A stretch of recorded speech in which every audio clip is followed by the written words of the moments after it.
Chapter 855. A cool breeze blew. This was an elevated floor of the hospital. Mr. Orphy didn't know how he was brought out and brought to this place. During the whole process, he was thinking about the fact that Dr. Frankie had woken up from the dead. After waking up, Dr. Frankie fell into a deep sleep again after being slapped by the mysterious man. Yes, he fell into a deep sleep. He was not lying on the bed with a cold body and no longer breathing like he was a while ago. Several wizards suddenly pushed Mr. Orphy forward. Mr. Orphy staggered 2 steps forward and saw the mysterious man, who claimed to be the messenger of God, was now looking at the night view of the city with his hands behind his back. "I can keep Frankie alive." Mr. Orphy's heart suddenly jumped when he heard this. The messenger of God slowly turned around and said indifferently, "But in return, you have to be my servant." The messenger of God's legs slowly left the ground and showed Mr. Orphy an extraordinary power that was beyond the scope of science, completely breaking Mr. Orphy's inherent ideas. Why me? Ever since he left the morgue, Mr. Orphy had thought of countless things. He was not a person who would easily lose his cool or be bewitched, but the unnatural phenomenon of coming back from the dead was a huge shock to him. The messenger of God said indifferently, "I need to develop the church of my God, and before the glory of my God truly shines on the earth, I don't want to be hindered in any way by this country. So I need people who can serve my God. Mr. Orphy, Dr. Frankie's resurrection is the reward that my God gives you in advance. You want me to help you cover up all traces of your activities?" Mr. Orphy's heart suddenly trembled. As the head of a national security department, he had the authority to mobilize most of the country's secret forces, intelligence, and so on.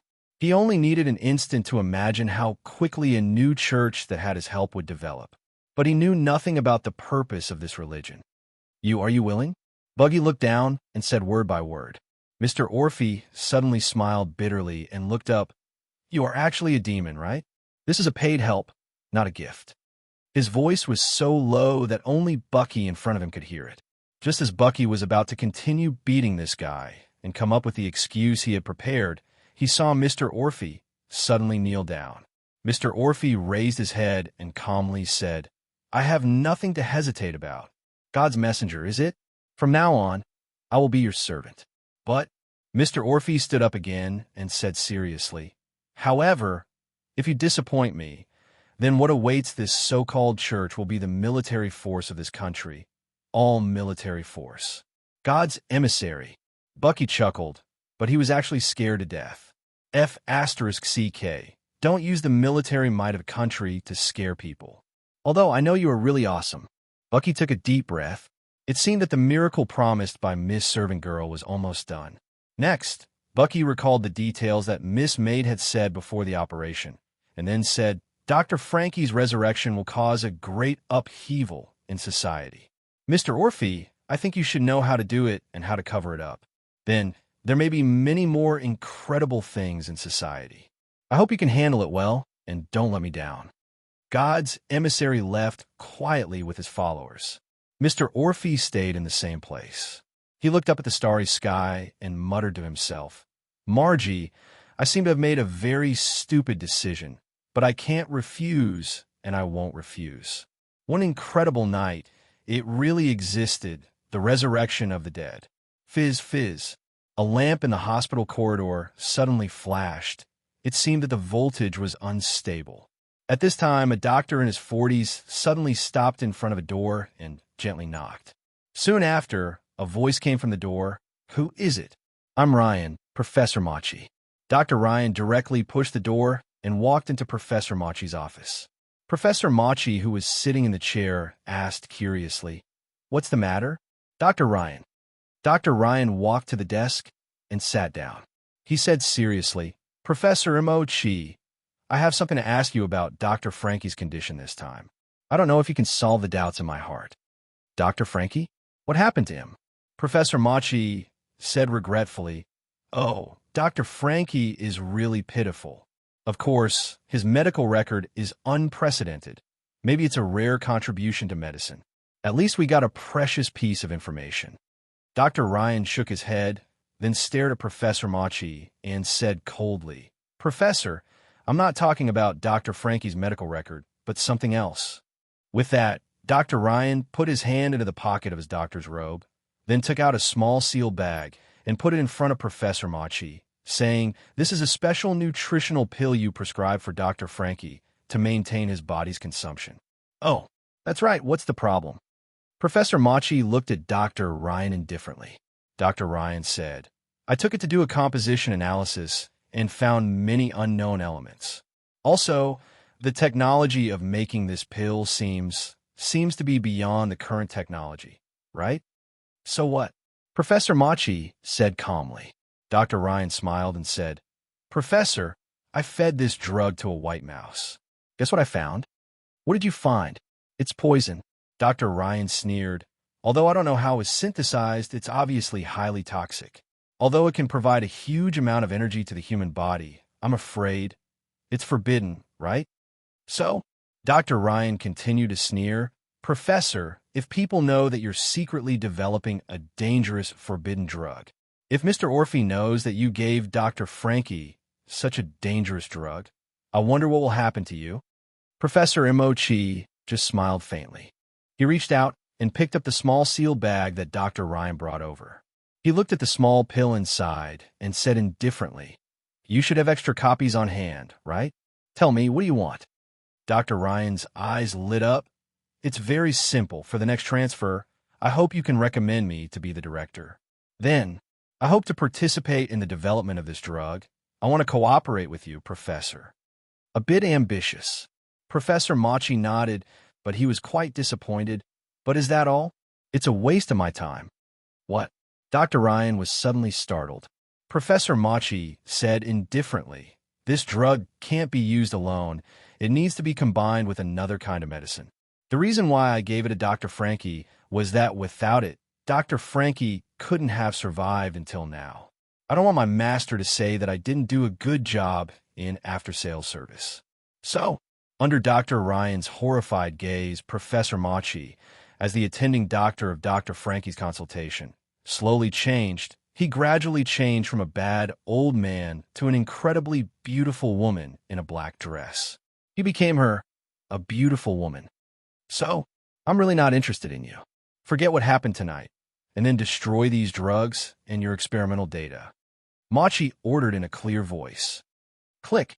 Dr. Ryan was expressionless, like a puppet, gently pushed open the office door, and then walked out in a daze. They were all rich people with clean backgrounds, and almost all of them were in Mr. Besson's circle of friends. Buggy needed a large number of believers. Of course, he didn't explicitly tell Mr. Besson this, but Mr. Besson, who was completely immersed in the fanaticism of the great god Buggy, easily imagined what he needed to do. As the first servant of the messenger of God, as the closest servant to the omniscient and omnipotent God Buggy, how could he not contribute all his strength to spread his glory? Even his wife, who would quietly enter the room of the messenger of God at night to discuss various things, Mr. Besson pretended not to see it. Even if Mrs. Besson was happily serving the messenger of God in the room, Mr. Besson didn't mind at all, and even had an impulse to do it himself. So, of course, forgave her. Mr. Besson had planned to give everything he had. Therefore, there was nothing wrong with his wife, who he regarded as his own private property, also giving it to the messenger of God. After his wife came back, Mr. Besson would carefully ask his wife if there was anything that made the messenger of God unhappy during the whole process. He was afraid that his wife would make any mistakes in serving the messenger of God and make the great messenger unhappy. Mr. Besson was so dedicated that he wanted to contribute all his strength to the recovery of God Buggy. Therefore, when the messenger of God said that he was going to perform a great miracle in front of the believers, Mr. Besson suddenly felt as if he had received dozens of blessings, and his whole body was full of strength. A miracle! After the great messenger of God had finally saved him, he was going to create a miracle of life again. Mr. Besson couldn't sit still. He immediately rushed to inform all his friends who had secretly joined the church under his persuasion, especially those who only joined half-heartedly, but didn't really agree with him. They were the key to persuade. Thanks to Mr. Besson's hard work in preparing the outfits and waiting for orders, there were now so many followers dressed as wizards. In fact, the fact that the messenger of God had revived a person who had been confirmed dead by the hospital did not disappoint Mr. Besson and all the believers present. Mr. Besson, who was arranging the positions of these believers, was listening to these people quietly talking about this incredible night, and his heart was filled with excitement. Because from the content of these people's conversations, the tone of their voices, and the awe that they could not help but reveal, he was sure that after tonight, these people would become like him, wholeheartedly believing in the greatest omniscient and omnipotent God Buggy. Oh, our great messenger of God. Mr. Besson was even thinking about whether he should encourage 2 more female believers to inherit the glory of the messenger of God tonight.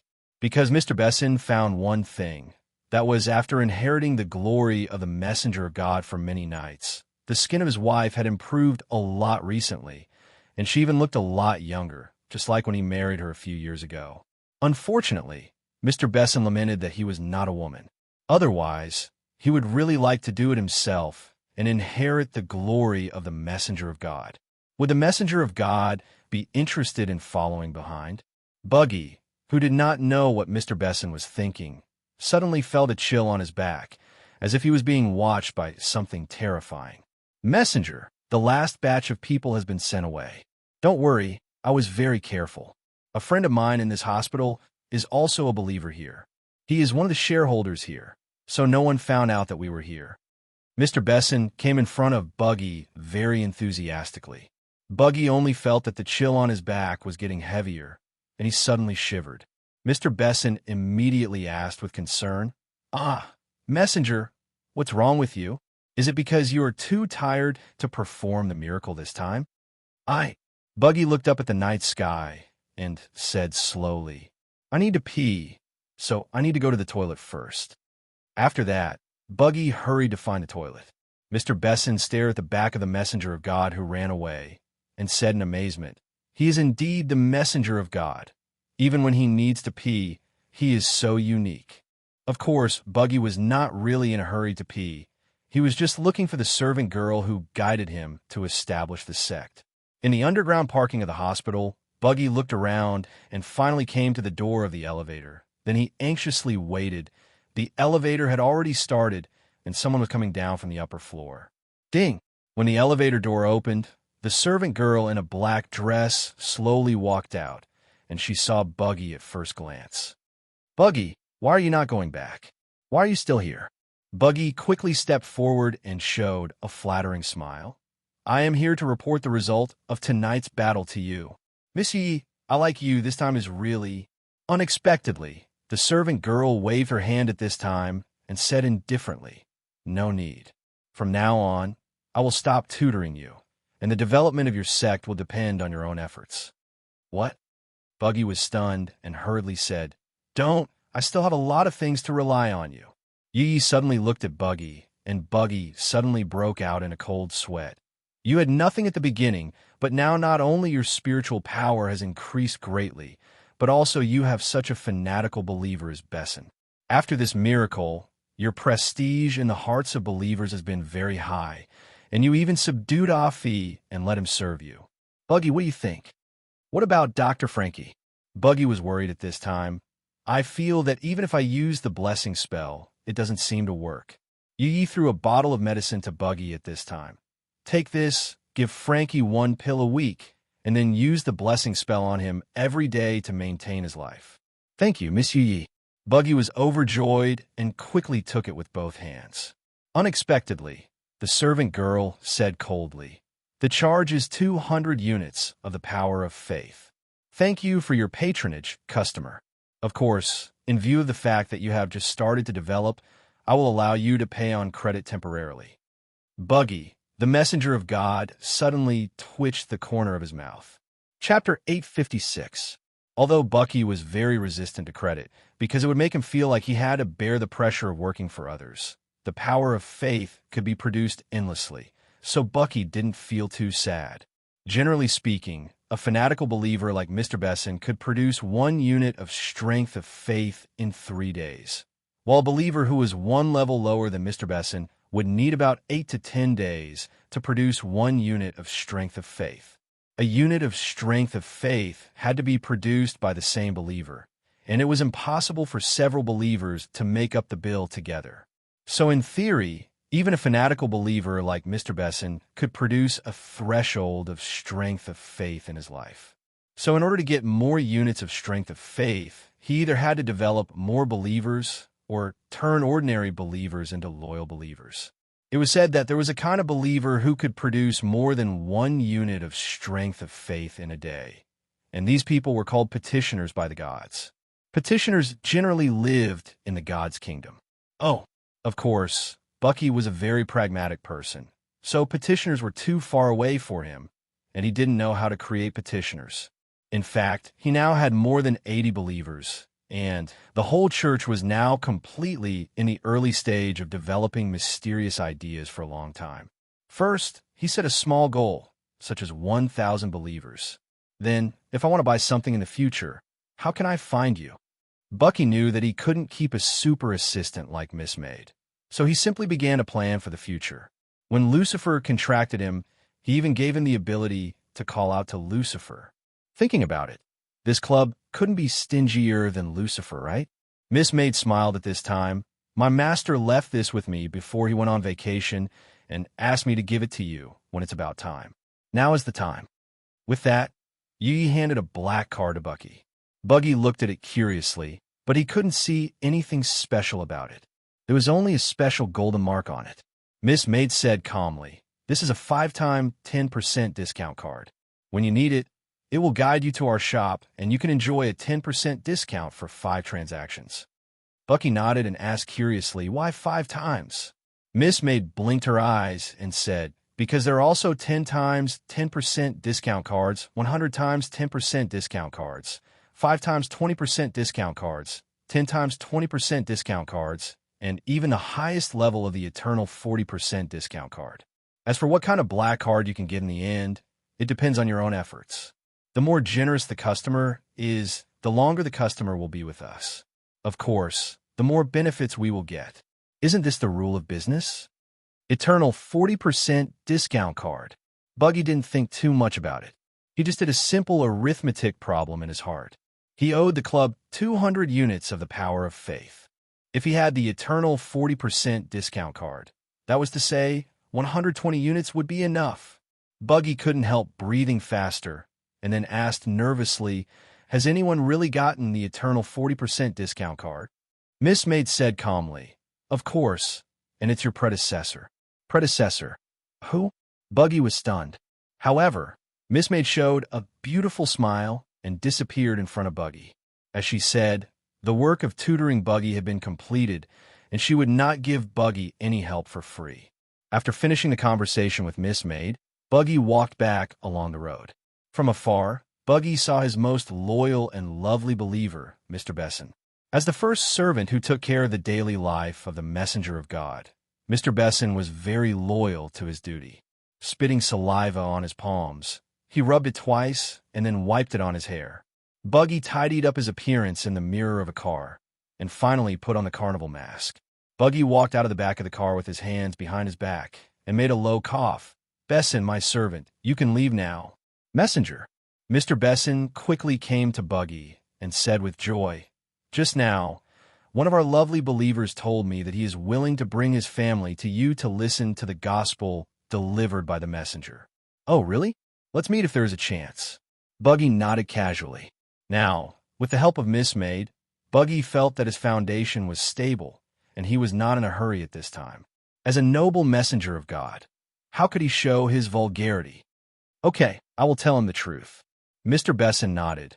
"Let his beautiful daughter and wife wait." "Messenger, you are really tired."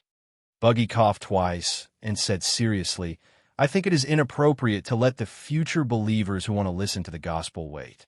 Let's do it this way. If that person is free, let's meet tomorrow." "Messenger, you are so kind." Mr. Besson praised. "I will inform him of his arrival as soon as possible." Bucky nodded and added, "And his daughter and wife will not let them go what?" Mr. Besson was stunned. Bucky said calmly, "I mean, I will not let go of any opportunity to spread the glory of my Lord. In the praise of Mr. Besson again, Buggy happily got into the car and slowly left the underground parking lot of the hospital. At this time, Mr. Besson's phone suddenly rang again. It must be the good news brought by the believers again. Messenger, can you let me answer the phone? Buggy waved his hand. This guy is good, but he needs to report to me every time he does something. Buggy yawned quietly and felt a little hungry. Recently, he felt that he was very easy to be hungry. Whenever he was hungry, he wanted to eat meat, especially the rare steak. Buggy never knew that this kind of half-cooked steak mixed with blood could be so delicious. Next time, should he ask the chef to try to make it more raw? Messenger, another good news. Mr. Besson turned his head at this time with a look of surprise. Sure enough, under the guidance of my Lord, more and more elites will join us. Oh, whose wife is it this time? Who is it this time? Buggy asked curiously. Mr. Besson said at this time, she is different from my previous friends. This time, she is the real boss behind my company. Buggy was stunned. During this period of time, he and Mr. Besson's wife talked about the glory of human nature in simple terms from time to time, and Buggy also learned a lot about Mr. Besson from them. For example, how he became rich more than 10 years ago, and what business he was doing now. Mr. Besson's own company was actually a subsidiary of a big group, and so on. Mr. Besson was the president of such a small company, but his friends were already in the circle of rich people. If it was the big boss behind Mr. Besson, who knew how big the boss behind Mr. Besson was? Buggy suddenly became interested. Once he could subdue the big boss behind Mr. Besson, it would be immeasurably beneficial for his future development. Who is this man? Mr. Besson quickly said, It's Mr. Sanfran. Sanfran? Buggy was stunned. It seemed that he had never heard of this name.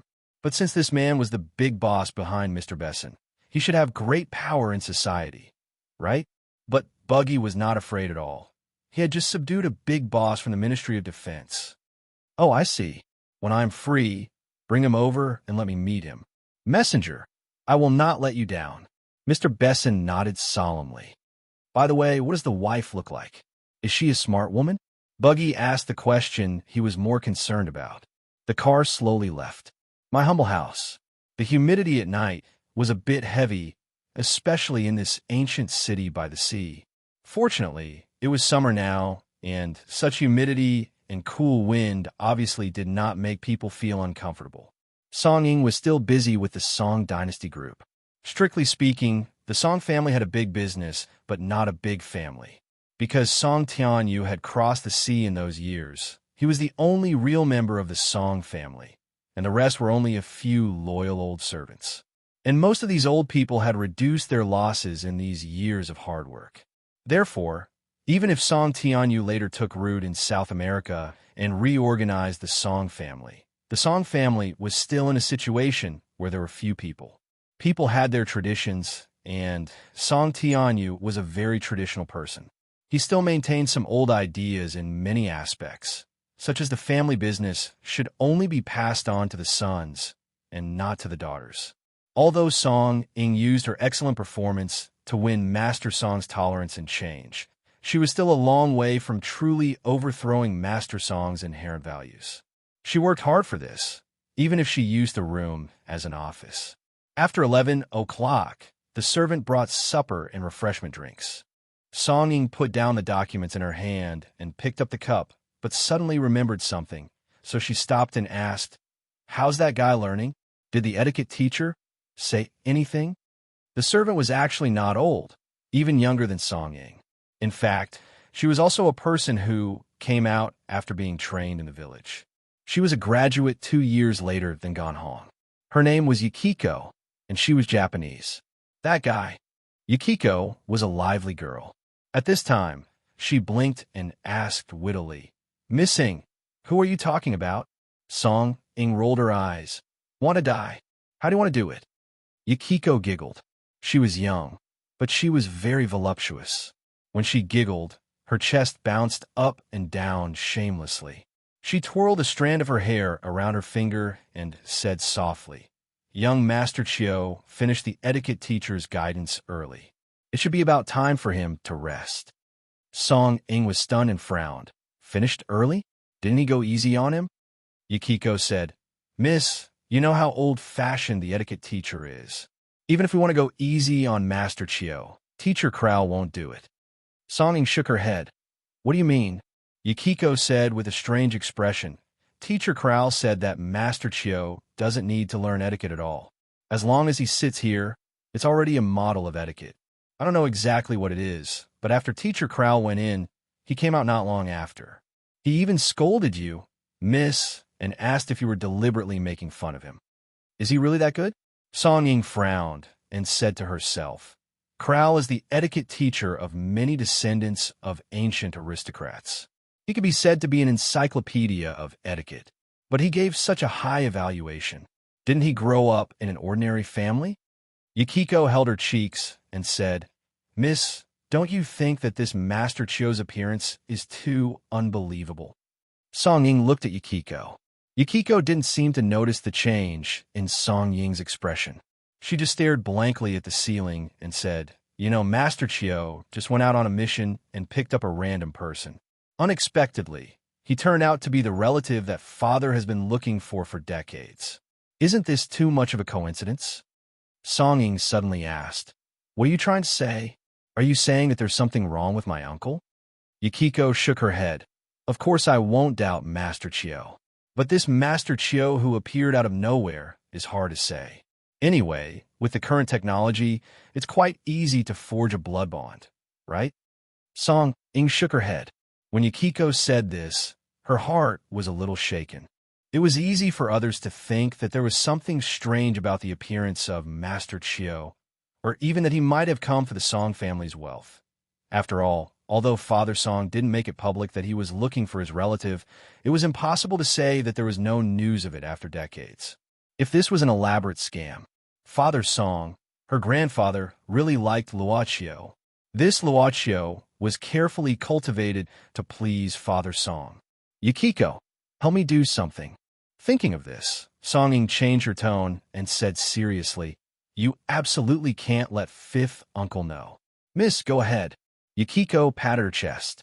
Song Ying directly whispered into Yukiko's ear, I want you to go to China tonight. I will tell others that you are helping me on a business trip. After you arrive in China, I will give you the next step. Yukiko nodded, then I'll leave right away. In the same humble house, Luochio's room was opposite Song Ying's room. Ganhong's room was next to Luochio's room, and their rooms were the same. Using the words of ancient times, Ganhong was probably defined as a servant girl who slept with a man. But at this time, Ganhong was no longer there. She had been told to rest early. Of course, Luochio used a little trick to make this girl who insisted on staying up all night easily fall asleep. Really? Buggy has already entered the orbit. Luochio smiled slightly. Of course, he was not talking to the air, but to a three-dimensional projection on the table. It was only about 30 centimeters high. This was the projection of the club's servant girl in front of the boss. It looked so perfect everywhere, just like a real figurine, which made people want to hold it in their hands and play with it carefully. Now that Buggy has subdued Orphe, his future will be much easier. Miss Servant Girl was still working on her work report. Although the boss temporarily transferred most of his authority to Miss Servant Girl during his vacation, Miss Servant Girl had never changed her position. In Yu Ye's eyes, such a transfer of authority was just to share more trivial things for the master, so that he could have a pleasant vacation. You can deal with Buggy's affairs. I'm more curious about another thing. Luochio pondered for a while and suddenly asked, If you want to show a miracle, there should be many ways. Why did you choose to use Dr. Franch in the end? I think it must be dazzling at the last moment of his life. Miss Servant Girl whispered, Because it is so dazzling, Yi wants to keep it until you come back and see it with your own eyes. Time can brew fragrance. Isn't that what you said? Luochio was stunned, looking at the delicate projection of Miss Servant Girl in front of him. His fingers moved slightly, wanting to touch the delicate projection's lips. It was a wonderful thought. Luochio took a deep breath. This suppressed emotion, this faint feeling that should have been born in a few words earlier, was really wonderful. Chapter 857. Due to the explosion caused by the gas leak, the blazing hot lips bar had turned into a dilapidated building. Of course, this was what was announced to the public. The sky was a bit gloomy. At this time, in the basement of the destroyed blazing hot lips bar, several figures were welcomed. They were Charlotte, Wolfgang, and Noah, whose face was covered by a hood. When Wolfgang brought this friend to visit, Charlotte deliberately wanted to observe this person from the Transcendence organization.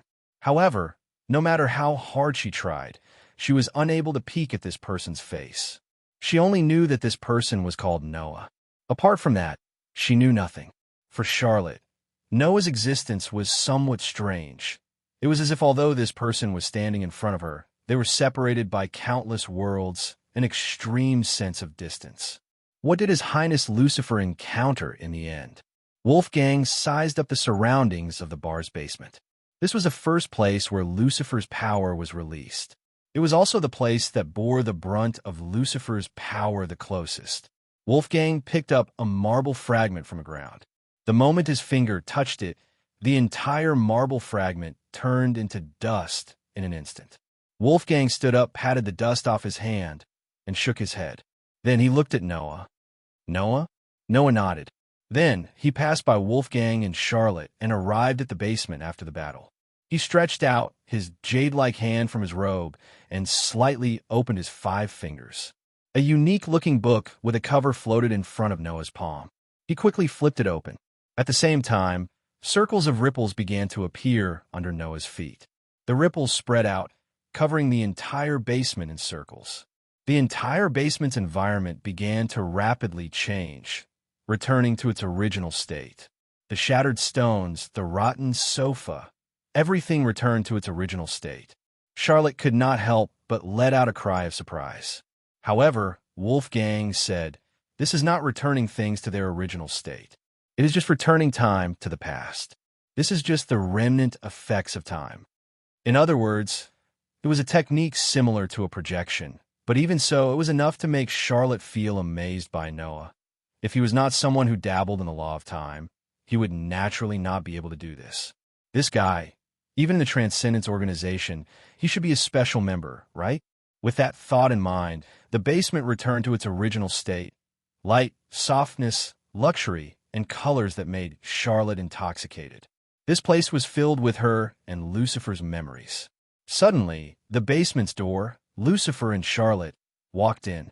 They directly passed through the bodies of Wolfgang and the other two, and finally arrived at the center of the basement, where they were discussing something. The image of time. At this moment, Charlotte suddenly felt a sense of fear in front of Noah's strength. If he could even peek into time, what secrets would there be in this world for this mysterious guy? Charlotte could not help but feel nervous, but her nervousness did not last long. In the image of time before her eyes, Lucifer was taking out a page from Wolfgang's book and discussing it with Charlotte. Charlotte knew that this was not good, because she clearly remembered that Lucifer should be discussing with her how he tricked Wolfgang. And now, the main character was here. Charlotte could not help but sneak a peek at Wolfgang and quietly reach her hand behind her back. But at this time, Noah suddenly waved his hand, and the strange book in his hand instantly flipped to a page. The image of time in front of her was like a fast-forwarded movie. It skipped a lot of content and came to a few seconds before Lucifer's power erupted. Charlotte could not help but secretly breathe a sigh of relief. Noah fast-forwarded this part. She did not know if it was intentional or just because he wanted to get the most important information directly. At this time, in the image of time, I don't know who you are, but don't you plan to pay a little price for having designs on my prey? When Lucifer said this sentence, it was the scene in Charlotte's memory. The great queen of hell vomited a mouthful of blood and fell to the ground. After this, it was not different from Charlotte's memory. Lucifer began to reveal a corner of her true power. Next, it would be a competition between Lucifer and the mysterious chain. However, what made Charlotte feel inconceivable was that the scene in the image of time at this moment was somewhat different from what happened in her memory. Lucifer disappeared, and those mysterious chains also disappeared. However, the basement was still suffering severe damage. Charlotte also hit the wall due to the impact of some force. How could this be? Charlotte couldn't help but let out a cry of surprise. If the image of time in front of her was compared to a recorded videotape, then in this video, the existence of Lucifer and those chains seemed to have been directly taken away by someone. They became things that suddenly destroyed themselves, and the strange impression of Charlotte suddenly hitting the wall. Wolfgang frowned and said nothing about this strange impression. Noah waved his hand again and flipped the strange book forward. The image of time returned to the time before Lucifer vomited blood and fell to the ground. Then, it continued to play in sequence. Even when it was played again, Lucifer still disappeared in the following image. Noah made a puzzled sound and rewound the image of time again. However, after repeating the operation several times, it still could not change the fact that Lucifer had been erased. Finally, Noah closed his book and fell silent. Noah? Wolfgang waited for a moment, but in the end, he was somewhat impatient. What happened? Noah said slowly, someone erased this fact, erased it from the plane of time. God's forbidden zone? Who could it be? Wolfgang suddenly became somewhat solemn. Time and space, even in the organization of transcendence, were quite rigorous and important topics. It was a domain that most transcendents could not touch. They refer to time and space as forbidden zones. The forbidden zones of time, space, and life. These three were collectively known as the three great forbidden zones and were ultimately categorized into the domain of the gods. They were the true definition of gods, and not the gods that could be recognized in human consciousness today. It might not be the true forbidden zone of the gods. Noah mused. For example, my gemstone sword can do something similar, but it's used to cut through space. Therefore, some special primordial treasures might be able to do it as well. Even individuals born with the power of time might be able to do it. Could the chain that Charlotte mentioned be such a primordial treasure? Wolfgang asked solemnly. However, Noah only shook his head.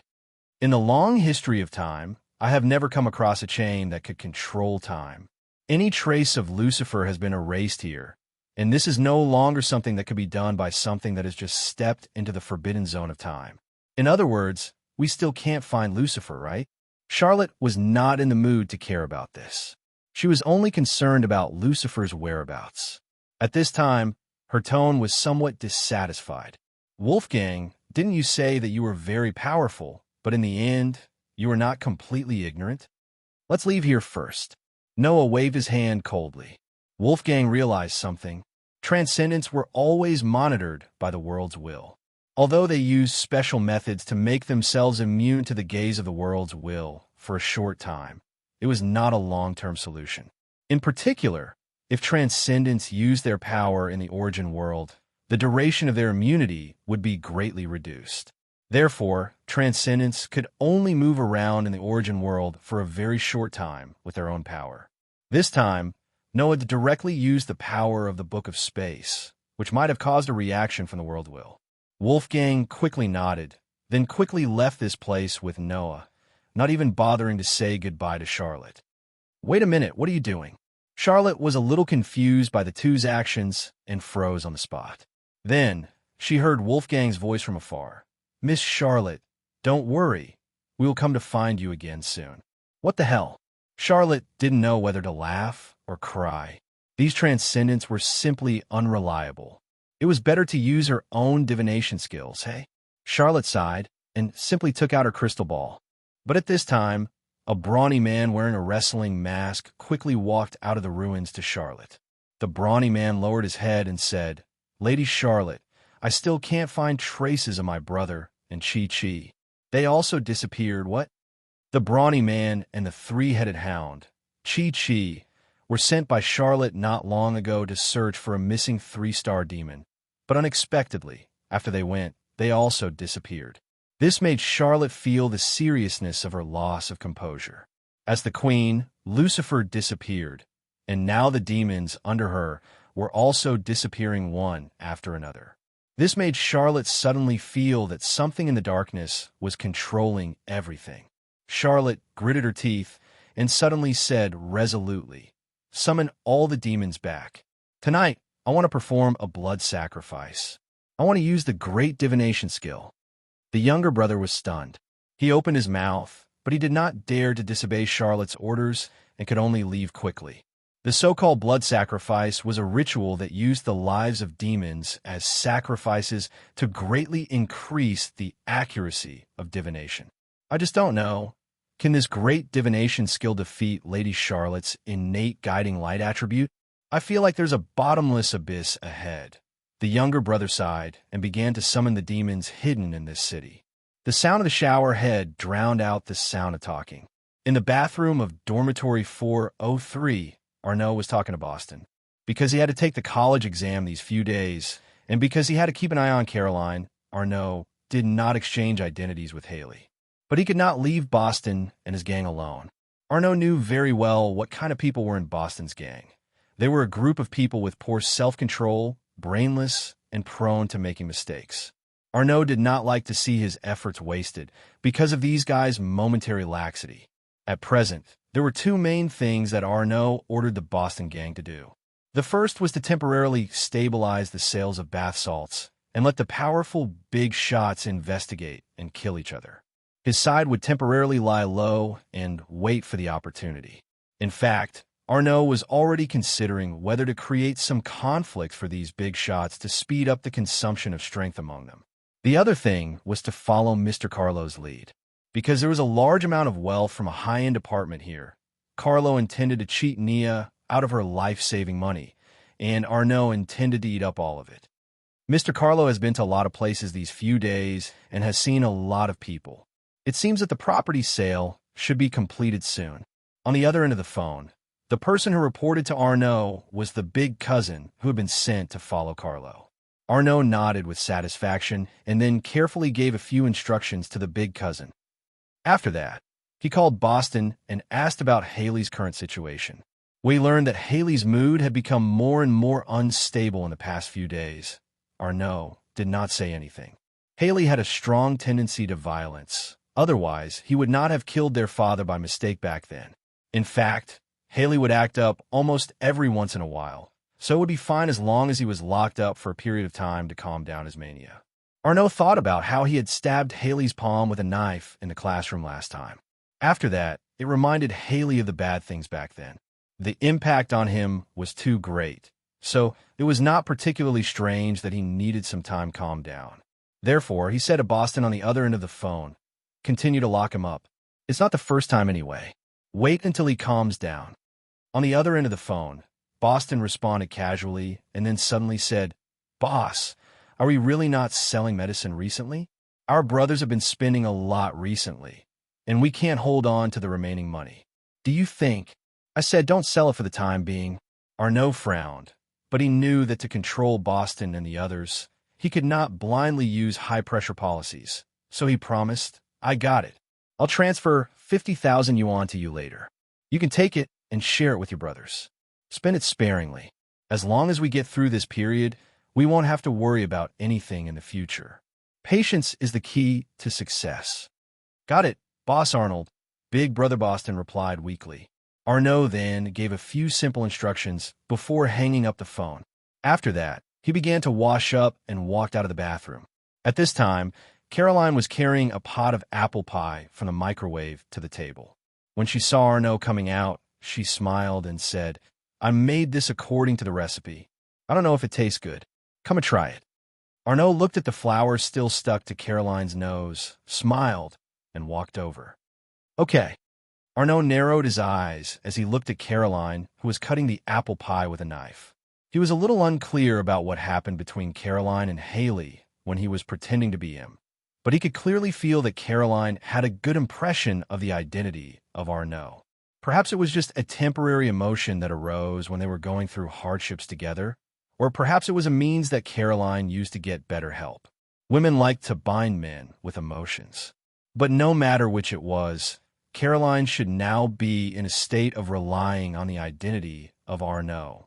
Thinking of this, Arnaud picked up a tissue and patted Caroline on the shoulder. While Caroline was still in shock, Arnaud carefully wiped the flour off her nose with a tissue. At this time, the campus broadcast suddenly rang, announcing that the exam scheduled for tomorrow would be temporarily postponed for a day. Instead, they would go to the auditorium to participate in a commemorative event. Arnaud just frowned when he heard that the exam was canceled. After all, Haley's condition was unstable now, and he hadn't gotten what he wanted from Caroline, so he wasn't in a hurry. However, Caroline was obviously stunned, because she heard the broadcast mention who this commemorative event was held for. Dr. Frankie, the old man who told her about her miserable situation in front of the artificial lake. Is he dead? Caroline, what's wrong with you? Arnaud noticed Caroline's strange behavior and couldn't help but ask curiously. Caroline shook her head. Speaking of which, is this your college? I remember that one of your degrees is in the Department of Mechanical and Electrical Engineering, right? Arnaud nodded helplessly. Yes, I actually have to attend by name. It seems that I have to attend, but it's good to mourn. After all, I've attended Dr. Frankie's classes several times. He is indeed a very talented person. So, you know him? Arnaud said casually, it's just an invitation class. We met in the big class. We know him, but he doesn't know us. Let's not talk about this. Let me have a taste. It's getting cold. Chapter 858. Smoke and alcohol, noise and excitement. Amid the revelry, Boston Bro moved the poker cards in his hand little by little. It was a simple poker game called Baccarat, which was also the most popular game among gamblers. The dealer wins. However, following the dealer's merciless judgment, Boston Bro had no choice but to sweep away the poker cards in front of him in a discouraged manner.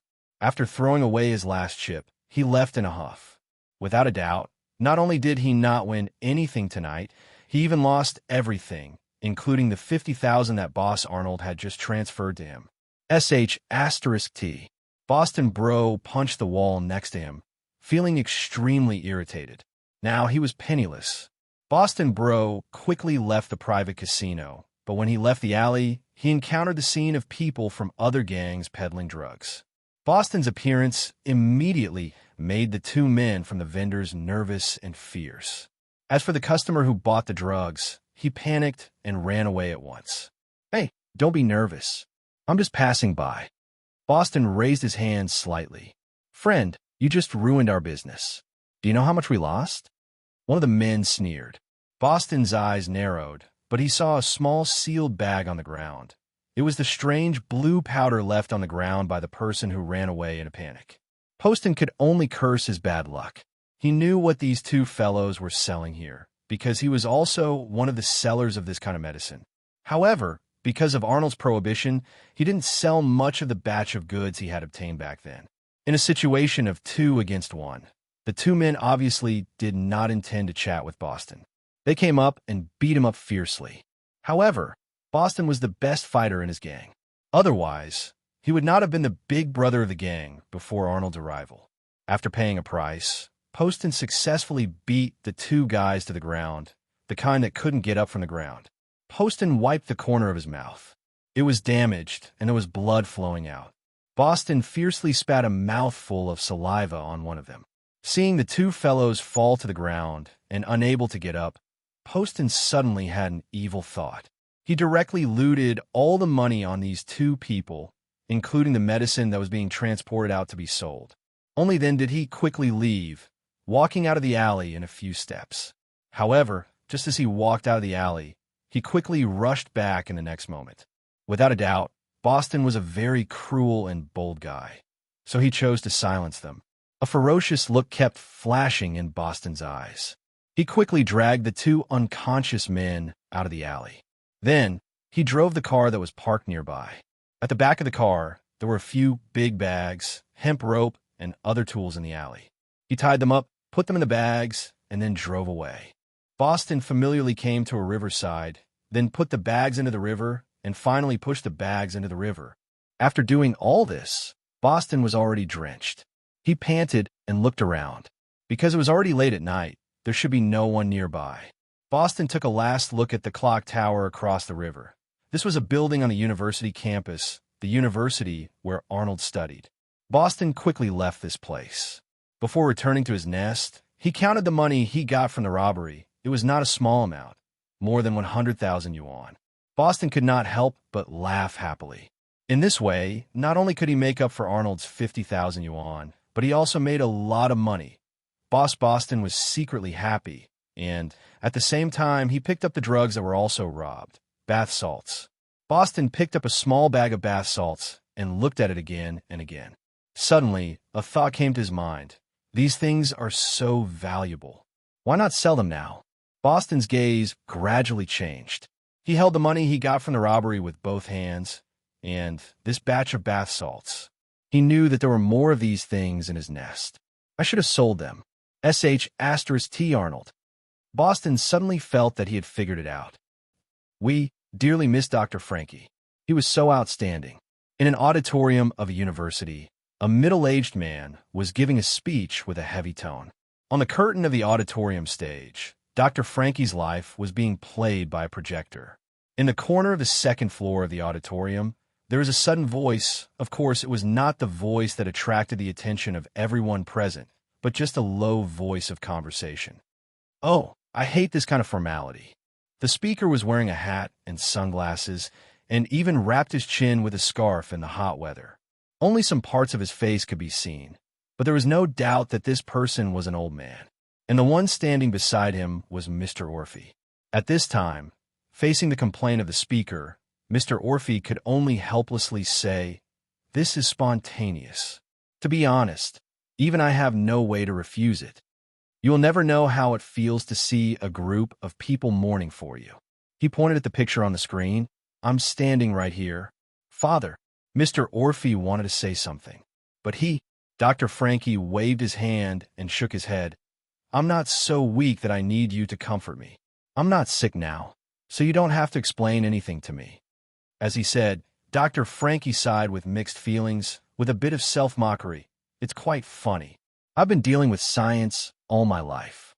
If I had to choose a religion, it would definitely be physics. But I didn't expect that in the end. I'm still alive because of unnatural forces. Now, even if I'm sober and rational, I still can't accept the change in my worldview. Orphy, maybe you did something very wrong." Mr. Orphy did not answer, but just looked at the screen in front of him. The students and teachers were reviewing Dr. Frankie's life, and he was also reviewing his and his father's life. Mr. Orphy suddenly said, "I don't regret it." Dr. Frankie's body trembled slightly, and he didn't say anything. After a while, Dr. Frankie shook his head. The reason why he came here was to retrieve some things that were full of memories for Dr. Frankie from the school office. Of course, these things were relics in the eyes of outsiders, so it was most appropriate for Mr. Orphy to come here. After coming back from death, Dr. Frankie also felt a lot of emotions. At this time, he also wanted to come back to the place where he started, because he knew that in the future, he probably wouldn't have many opportunities to act outside. After all, whether in the eyes of the law or the public, he had been defined as a dead man. "Let's go. I have to go back to that messenger before sunset, right? I suddenly feel like I'm being kept in captivity. Father, please bear with it. I'll definitely find a solution." Mr. Orphy hurriedly said. Dr. Frankie shook his head, then put away his nostalgia for this place and turned to leave.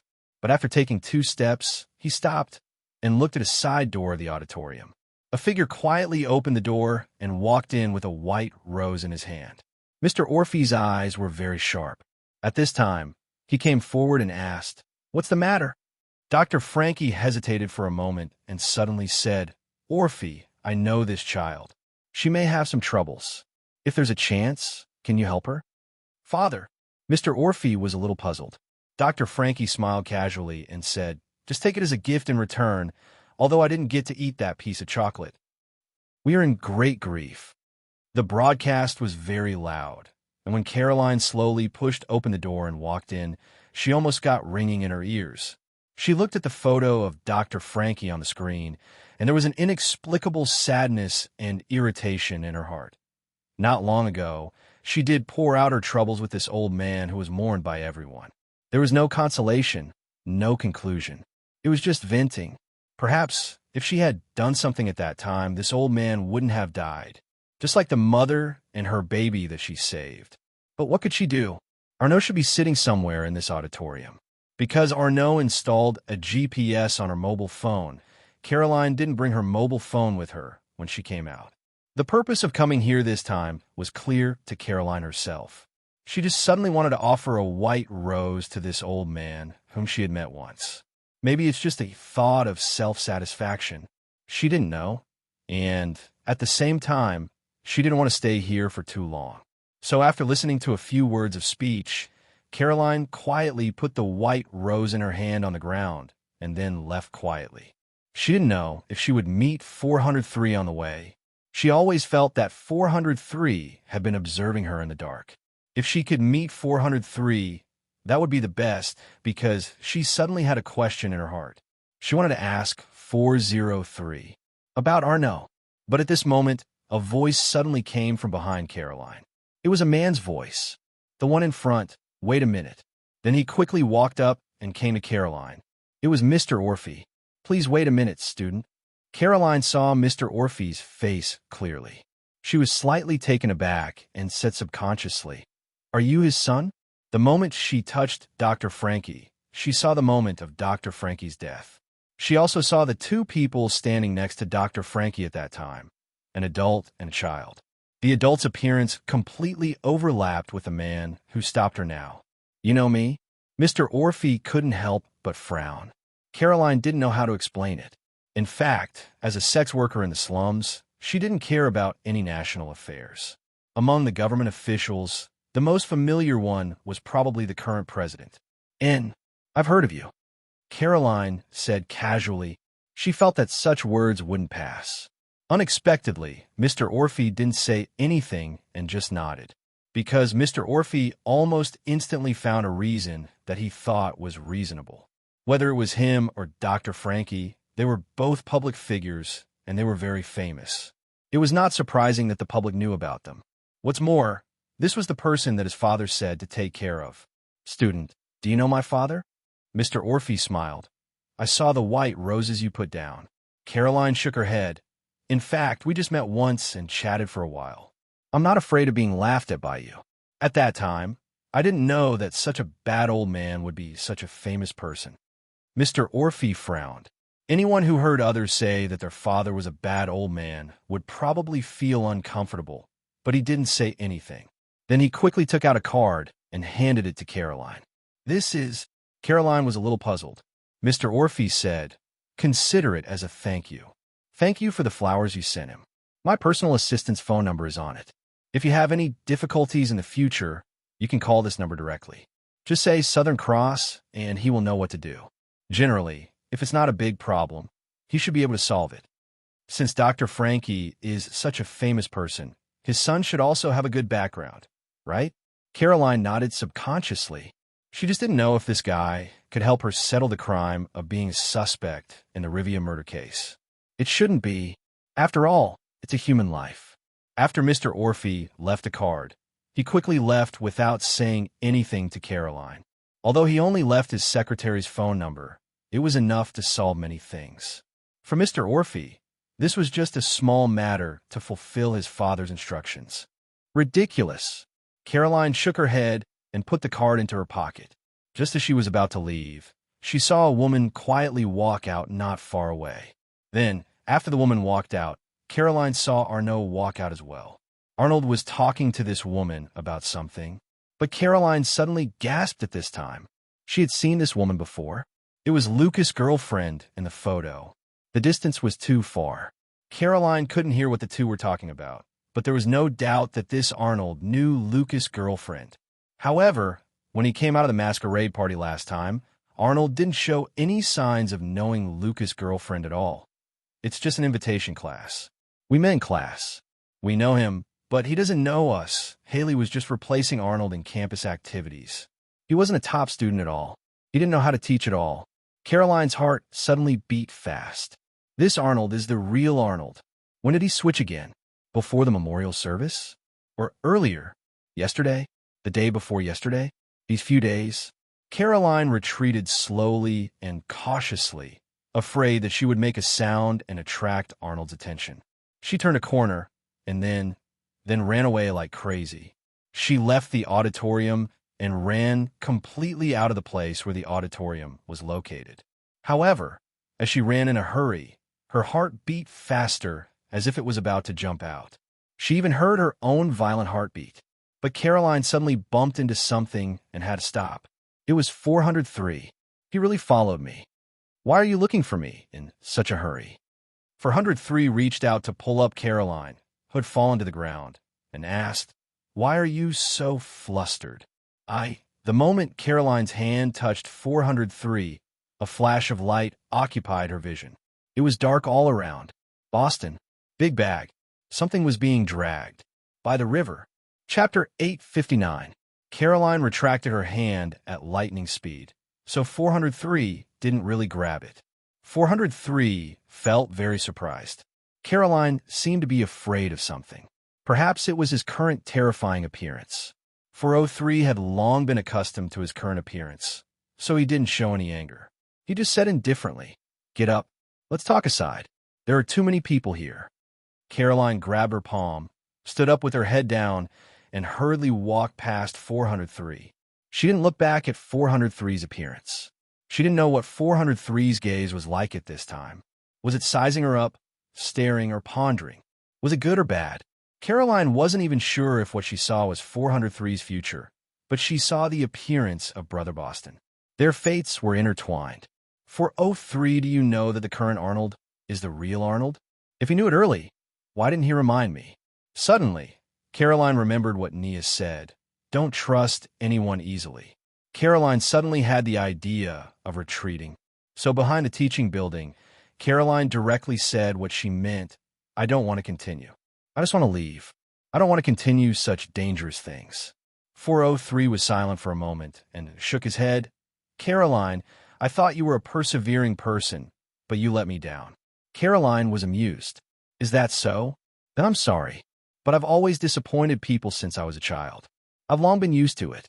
In the end, you're just doing it for your own revenge. I don't know what kind of revenge you want to be satisfied with, but please don't drag me into it. I'm just an ordinary person. I said that after this matter is over, I will come out to help you testify that the person who killed Livia is Hailey and clear your name. 403 said slowly, if you leave, I'm sorry. You will always bear the crime of murder. If you're lucky, maybe you can hide for a lifetime. If you're unlucky, I think you can imagine it yourself. You would rather have nothing? Caroline's body stiffened. 403 walked closer at this time and said softly, 2 more days. After 2 more days, you can go out openly and restore your previous life or start a new life. Caroline subconsciously clenched her fists. She looked up, stared at 403, and asked, You've been there all along? If I am in danger, will you appear? As long as you do as I say, you won't be in danger. 403 said indifferently, Remember, without you, I will still carry out my revenge. And without my help, you will be a fugitive for the rest of your life. With that said, 403 took out a folded piece of paper from his clothes and slowly opened it in front of Caroline. This is what I picked up outside. I think you will be interested to know. Caroline took the folded paper from 403 in horror. It was a wanted poster with her face printed on it. How could they do this? I'm innocent. Caroline became agitated. 403 shrugged and said, After all, you have been missing for so many days, and the criminal also ran away from the scene under the watchful eyes of the public, right? 2 days, just 2 days. Are you sure you don't want to try harder? What do you want me to do? Caroline crumpled the wanted poster in her hand into a ball and asked while gritting her teeth. Tonight, I want you to have sex with him. 403 picked up a strand of Caroline's hair and looked at it carefully like a demon with burned skin. He whispered in Caroline's ear, I think this should be a very easy thing for you. Just 2 days, when Poston returned to his nest, there were not many people here. Only 2 of his men were watching the live broadcast of the football game in boredom. Where's Hailey? Poston asked casually. One of them drank a beer and said, Oh, is he asleep? He just went crazy and smashed something again. There is nothing to smash inside. Poston nodded, then his eyes turned. He took out a stack of banknotes, counted some out, and threw it on the table. I am hungry. Go buy some food. Oh, bring me back to the woman. I will watch over here. The 2 men saw that Poston was generous. After deducting the expenses, there was still a lot of money left. They were overjoyed and quickly put on their shoes and went out. After Poston saw the two men leave, he quickly closed the lock and walked to a room in the house. Only Arnold had the key to open the door, but the lock couldn't prevent people who wanted to open the door. Poston licked his lips, took out a bunch of tools from his trouser pocket, and easily opened the door. Poston knew the secret of the safe very well. It contained the bath salts obtained from the mysterious woman this time. When Poston saw that all the goods were here, his eyes suddenly became fiery. If this batch of goods could be sold, he would have enough capital. He didn't need to rely on anyone. As long as he had money in hand, he wouldn't be afraid of not having enough soldiers and food. Poston quickly put all the bath salts into a duffel bag and took a pistol that was in the safe with him. Just as he was about to leave, he heard the sound of smashing coming from the next room and Haley's crazy roar. This was a lunatic who would act up every few days. It was said that he had serious violent tendencies. Poston had already planned to take the batch of bath salts in his hand and wanted to do it alone. At this time, he made up his mind and walked to the door of Haley's room. "You want to go out?" Poston slammed the door panel hard, attracting Haley's attention inside. "You want to go out, don't you? I could take you to find Boss Arnold." In the room, it suddenly became quiet. In the room, Haley's eyes were wide open like a wild beast. There were a lot of photo fragments at his feet. In the past few days, there was always a mysterious guy who would come with intimate photos of Caroline and Arnold every time. The mysterious man didn't speak. Every time, he left quietly after leaving the photos, which made Haley more and more unable to control himself. He felt that he was going crazy and was very eager to leave this place. "I can take you to find your brother, but you have to be quiet and listen to me." Poston's voice sounded a little low through the door. "Otherwise, I can shoot your head off at any time. Let me out." In the end, Caroline returned to dormitory 403 before Arnold. But she didn't really intend to have sex with Arnold as dormitory 403 said, although the so-called concept of chastity was much cheaper than a piece of bread in the eyes of people like her. It was just that only dormitory 403 could prove her innocence. She had to pretend to agree. She needed some time to find a way out. Caroline subconsciously thought of the business card given to her by Dr. Frankie's son. Caroline didn't care too much at first, but at this time, she thought that she had to try anyway. Anyway, it wouldn't do her any harm. But she couldn't use the phone Arnold gave her to make this call. So after returning to dormitory 403, Caroline quickly walked out. There was a public phone booth under the dormitory building. Caroline walked straight into the phone booth and dialed the number on the card. "Hello, Bolton Logistics Transportation Company. How can I help you?" A woman's voice came from the other end of the phone. Caroline was stunned. She glanced at the number she dialed and found that she didn't dial the wrong number. But why was it a transportation company? "Hello, if there's no problem, please allow me to hang up." The woman who answered the phone said quickly, Wait a minute." Caroline took a deep breath, recalling the details of the conversation with Dr. Frankie's son. Her heart moved Southern Cross Star. The phone suddenly went silent, but it didn't hang up. While Caroline was waiting anxiously, the voice of the receptionist sounded again. "Your commission has been accepted. I'll now transfer it for you. Please wait a moment." Caroline was stunned. After waiting for a while, a man's voice sounded from the other end of the phone. "Hello, how can I help you?" Caroline hurriedly said, "Someone asked me to make this call. He's Dr. Frankie's son. He told me." Caroline's words were instantly interrupted by the man on the other end of the phone. He said indifferently, "Miss, you just have to say what you need help with." Caroline gritted her teeth. "Listen, I'm now involved in a troublesome matter. I've been framed as a suspect in a murder case. The person who framed me is called Haley, and Arnold, they're brothers. Now the police are looking for me. I'm in a very dangerous situation. What's your name?" The man asked quickly. Caroline Swift." "Understood. We'll solve your problem for you as soon as possible." The man said quickly, "Please wait at ease. It won't take more than 1 day." "Wait a minute, I haven't finished." Caroline called a few words into the phone, but the phone was hung up. When Caroline called this number again, she found that the number she dialed was no longer in service. Caroline helplessly hung up the phone. Obviously, The tone of the man who answered the phone later was a little perfunctory. Just wait for one day. Caroline couldn't help but shake her head. If it was that magical shop, it was probably possible, but she couldn't find that magical shop anymore. She had to return to room 403 again in a daze and try another idea. She went to the bathroom and looked at herself in the mirror. She had seen some things that would happen in the future several times, and several of them had come true. The mother pushing the stroller, Dr. Frankie, and the time in the restaurant. There were 3 other times. One time, she saw herself being caught, stuffed with something in her mouth, and then became extremely painful. Another time, she saw a scene in a forest. She still couldn't tell whether it was Arnold or Haley's man who was stabbed in the chest with a knife. Another time, it happened just now. When she met room 403, the scene related to Boston happened by the river. Because they were too scattered and fragmented, Caroline could not find any clues from them. But after recalling the few strange perspectives she had entered, she realized something.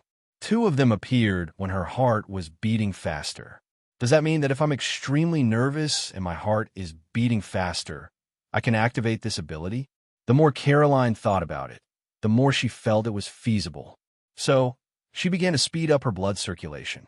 The best way to speed up her heart rate was naturally to exercise. However, she spent nearly half an hour sweating and panting like a cow, but she got nothing. In the end, Caroline was exhausted and lay on the sofa. Because she was too tired, Caroline didn't even want to move her hands and feet. She just lay there and listened quietly to the sound of her heartbeat. There was no one else in room 403 except her. It was terribly quiet at this time. Caroline stared blankly out the window and suddenly became calm. In a trance, some images flashed through her eyes. She didn't deliberately capture these images. Her mind and consciousness fell into a strange state at this time. Caroline didn't know what this was, but she subconsciously didn't want to get out of this state. What she didn't know was that the air around her was slightly distorted at this time, like ripples. At this time, on the roof of the dormitory building where room 403 was located, 2 figures slowly descended. The Golden Wolfgang and the Gray-Robed Noah. They had returned from the dimensional gap again since the last time they used the Book of Space's time image in the basement of the bar. Lucifer's whereabouts were a mystery, but Noah didn't come up empty-handed. This is the source of the interference? Wolfgang frowned at this time and looked thoughtfully at the bottom of the dormitory building. He couldn't help but say, "She's just an ordinary person, and even not pure. She's not a specific witch. What does it matter if she's pure or not?" Noah said indifferently, "The purity of the body is far inferior to the purity of the soul." Wolfgang shrugged and said, "I still prefer those with pure bodies. But what's her background?" After a moment of silence, Noah said slowly, "She's a dimension observer. She's awakening. Her life form is transforming. Isn't this the same as you?" The Lord's world actually allowed the existence of the dimension observer bloodline. Child of taboo. Wolfgang opened his mouth. The dimension observer was a top-notch bloodline among the many different Earths. It was extremely rare, and there might not be one born in a world. Furthermore, before and after awakening, they were completely different individual life forms. Only after fully awakening could they transform into another life form. Chapter 860. Suddenly, there was a roar in the sky. Out of nowhere, a bolt of lightning flashed across the night sky. The zigzagging lightning had no path to follow, but it had a destination, and the destination was his statue on Mount Cristo. He opened his hands, lowered his head slightly, and looked at the world from above, as if to say one thing: God loved the world. However, the lightning came to his side and fell on his body. In fact, as early as 14 years ago, this statue had been struck by lightning, and the statue was damaged at that time. It was only later that the statue was repaired. Therefore, it was not inconceivable that his statue was struck by lightning again. At least at this time of the night, there were no tourists around, and at least there would not be any casualties. However, a sudden gust of wind blew in the vicinity, accompanied by the roar of lightning. All of a sudden, the caretaker was awakened from his dream. The caretaker quickly put on his shoes and ran forward. If the statue was damaged by lightning, he had to inform someone to repair it as soon as possible. There was still a long way to go before reaching the statue. Although the caretaker had rushed to the scene as soon as possible, he still could not reach the scene. Therefore, he did miss something. At this time, in front of the statue, in the center of the two huge arms, the lightning from the sky suddenly gathered and turned into a flashing ball. In the ball, there seemed to be something brewing. A few light spots were expanding in the ball. Suddenly, the ball of lightning cracked like a bubble, and the light that was brewing in the middle had expanded into a ball of light that was as tall as a person and slowly landed under the base of the huge statue. There were 3 figures in total. They looked human and had blonde hair. 2 of them were wearing silver armor, holding long halberds, and had wings on their backs. The one in the lead was wearing plain clothes and straw shoes, but it was spotless. His skin was as white as snow, and he was as beautiful as a woman. His eyes were shining like stars. Furthermore, it had 3 pairs of exceptionally soft and beautiful white wings. "Why are you in such a hurry to come to the main world?" one of the silver armor suddenly asked. The one wearing plain clothes and straw shoes said indifferently, "This is Father's idea. He wants us to bring the sinner, Noah, back. If we succeed, we have to go to a place and do something." "Noah, he is here?" another silver armor suddenly exclaimed. "I don't know, but Father suddenly gave me a revelation and told me the coordinates of this place." But at this moment, Angel, behind them, the caretaker who had rushed over was so frightened that he dropped the phone in his hand. The unbelievably beautiful 6-winged angel in plain clothes and straw shoes left the ground and slowly floated towards the caretaker. "Oh my God, am I seeing things?" The caretaker felt that his worldview was rapidly collapsing until the 6-winged angel arrived and floated in front of him. He could feel the warmth coming from the gentle radiance coming from the other party's body. The solemn feeling made the caretaker feel an unprecedented sense of reverence. He asked blankly, "Who are you?" "Gabriel." As it spoke, it slowly placed its hand on the caretaker's forehead. In an instant, the caretaker fainted in shock. Gabriel withdrew its hand and pointed at the spot between its eyebrows. Then, it flicked 2 faint beams of light toward the 2 silver-armored angels and shot them into the spots between their eyebrows. We haven't walked in the human world for a long time. The world is changing every day, and the pollution is serious. Familiarize yourself with this memory as soon as possible so that we can take action, Gabriel said calmly. At this moment, there are so many unpleasant smells. There is the aura of hell here. One of the silver-armored angels suddenly frowned. "They are demons." Gabriel looked somewhere. Through the layers of obstacles, his eyes swept across the large city at the foot of Monte Cristo. Let's not care about these demons. The most important thing now is to capture Noah. Therefore, they quickly retracted their wings and silver armor, and with a mysterious power, turned into clothes that were in line with the current trends. However, their figures were too perfect, as if they had been sculpted, but they looked like international models walking on the runway. Some old cars were parked at the side gate of the university campus, which was closer to the entrance of the dormitory area. In the car, Boston glanced at Haley, who was trembling. Of course, he knew that this guy was not trembling because of fear. On the contrary, Haley was trembling because he couldn't suppress the anger in his heart. This freak with a powerful, violent gene hidden in his body. Boston sneered at this moment.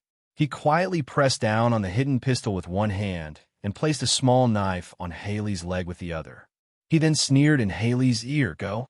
The guy who has been using you as a substitute, controlling you, threatening you, and treating you as a puppet, he's here." Haley slowly moved his eyes and stared at Boston. His eyes were bloodshot, looking like a person who couldn't sleep peacefully. He abruptly picked up the knife. At this moment, Boston was a little nervous, and his palm, that was secretly holding the pistol, had a layer of sweat on it. At this moment, Haley silently pushed open the car door and walked out. Boston heaved a sigh of relief. To be honest, he was frightened by Haley's terrifying gaze, but Boston soon calmed down. He quickly grabbed his car keys and followed her. It would be best if these two brothers could kill each other. Actually, Boston's idea was very simple. He wanted Haley to kill Arnold. If someone did it for him, the crime would be shouldered by someone else, and the police wouldn't be able to find him. Then, he would be free in the future. Why not? Of course, he still followed because he wasn't sure if Haley could succeed. Otherwise, he would have to do it himself. Arnold came back a little late. After the memorial service, a tutor from the university came to him and discussed many things with him. As an outstanding graduate, the tutor was very willing to help Arnold in all aspects. Arnold didn't become impatient. After discussing various future developments with the tutor in detail, he thanked him and left. When they returned to the male dormitory building, the dormitory administrator pretended that nothing had happened as he walked past Anno and secretly slipped a note to Anno. When he went up the stairs, Arnold opened it and glanced at it. There were 2 simple lines on it. The woman in dormitory 403 went out twice. The second time, she made a call from the phone booth. Arnold narrowed his eyes. Then, he quickly tore up the note and threw it into the trash can by the stairs. Arnold paused for a few seconds in front of the door of room 403. After putting on a smile, he opened the door and entered. He heard the sound of water coming from the bathroom. Arnold glanced at it and walked around the dormitory. He came to the table and picked up the mobile phone he gave to Caroline. He quickly opened it and saw that the tracker was still inside. Then, he quickly put the phone away, sat down, and turned on the TV. At this time, Caroline finished showering and came out of the bathroom. She was only wearing a small tank top and shorts, and her hair was still wet. When she saw Arnold suddenly appear, Caroline was a little startled. "When did you come back?" Arnold smiled and said, "Just now. Seeing that you were inside, I didn't call you. Well, you usually don't take a shower so early." Caroline shrugged, took out a bottle of beer from the refrigerator, and drank it. She said casually, "I just did some exercise out of boredom, and I'm a little sweaty. How is it? Did anything happen in the auditorium?" "What happened?" Arnold still looked at Caroline with a smile. Caroline nodded and leaned against the refrigerator door. She didn't get close. "Well, it's good that nothing happened. By the way, do you want to eat something? I'll make it for you. I ate on the way back." Arnold shook his head. Caroline nodded again. She suddenly remembered the words of dormitory 403. At this time, she secretly gritted her teeth and walked toward Arnold. She walked up to Arnold and casually placed the beer bottle on the table. She stretched out her finger and gently stroked Arnold's cheek. Some small movements between men and women could easily convey the message of what they wanted to do next. Arnold didn't speak. He just closed his eyes and felt the touch from Caroline's fingers. He had no opinion on what would happen next. If a further relationship with Caroline could make it easier for her to reveal her hidden secrets, then he didn't mind having a night with her. Of course, he could use violent means to coerce her. However, in Arnold's view, such means were too low level. A one-time interrogation might get the answer he wanted, but he might also be confused by the other party. Because you would never know if a person who was hiding fear and hatred towards you would tell you the truth. It was more in line with the actions of a person with hatred to drag the other person down with them before they died. Has anyone ever told you that you are really charming? Arnold slowly opened his eyes, pressed his palm on the back of Caroline's hand, and breathed on her fingers. Caroline took Arnold's head, inserted her fingers into his hair, and gently massaged it. "There are still some things left unfinished last time. Is that so?" Arnold narrowed his eyes and stuck to Caroline's lower abdomen. He could roughly guess what was left unfinished last time because he knew Haley's special hobby very well. It was not particularly strange that Haley would have feelings for Caroline. They began to make love gently. Caroline pushed Arnaud onto the sofa. At this time, Arnaud reached out to untie Caroline's clothes, but Caroline grabbed his hands and put them on her chest. She bit her teeth and said, "Let me do it." This was a very seductive scene. "Your heart is beating so fast." Arnold chuckled. Caroline smiled slightly and began to lean down. Her left hand began to touch Arnold's clothes from his waist, moving all the way to his chest. At the same time, her other hand reached into the gap of the sofa. She whispered in Arnold's ear, "I think you are too tired. Enjoy it." Arnaud heaved a sigh of relief as he felt Caroline's fingers rhythmically touching his skin. It was an indescribable feeling of comfort. However, a sudden stinging sensation made Arnaud widen his eyes in horror. There was even a kind of disbelief in his horror. With a violent twitch of his body, Arnold fainted. Caroline straightened up at this time and reached out to pat Arnold's face. She was relieved when she found that he did not move at all. She looked at the taser in her hand that she quietly took out from the gap of the sofa for a few seconds. She listened to the crackling sound of the electric current and suddenly shuddered. Then, she quickly turned off the taser and stuffed it directly into her cleavage. The taser given to her by 403 was just the right size. After electrocuting Arnold, Caroline stood up, wiped her face, and parted her hair a little. She didn't follow the instructions of 403. Electrocuting Arnold was just an impromptu idea, but she didn't expect to succeed so quickly. At the thought of Arnold waking up, Caroline shuddered again. She quickly took a bag and stuffed some things that were naturally useful to her. "Are you kidding me? I'm not going to continue playing with you lunatics." Caroline cursed as she stuffed her food. "Did I offend you? From that day on, there's been no peace at all. What does Boss Neymar's death have to do with me? Why are you looking for me? You can kill Livia, but why do you want to frame me? I've had enough. F***CKU. Speaking of which, Caroline turned around and punched and kicked the unconscious Arnaud.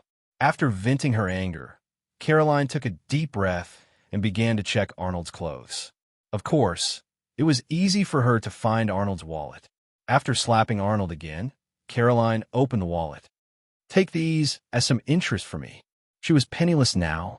Although the money in Arnold's wallet was not much, at least she could still buy a bus ticket or something.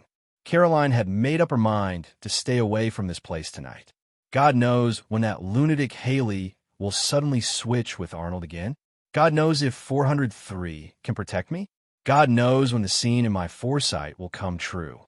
Caroline decided not to continue playing this dangerous game. So be it. It's better to be a wanted criminal than to die. I'm going to... Caroline suddenly stopped her outburst of muttering because she saw something in Arnold's wallet, the huge bank card she had lost. After going around in circles, the bank card finally returned to her hands. Caroline's eyes suddenly lit up.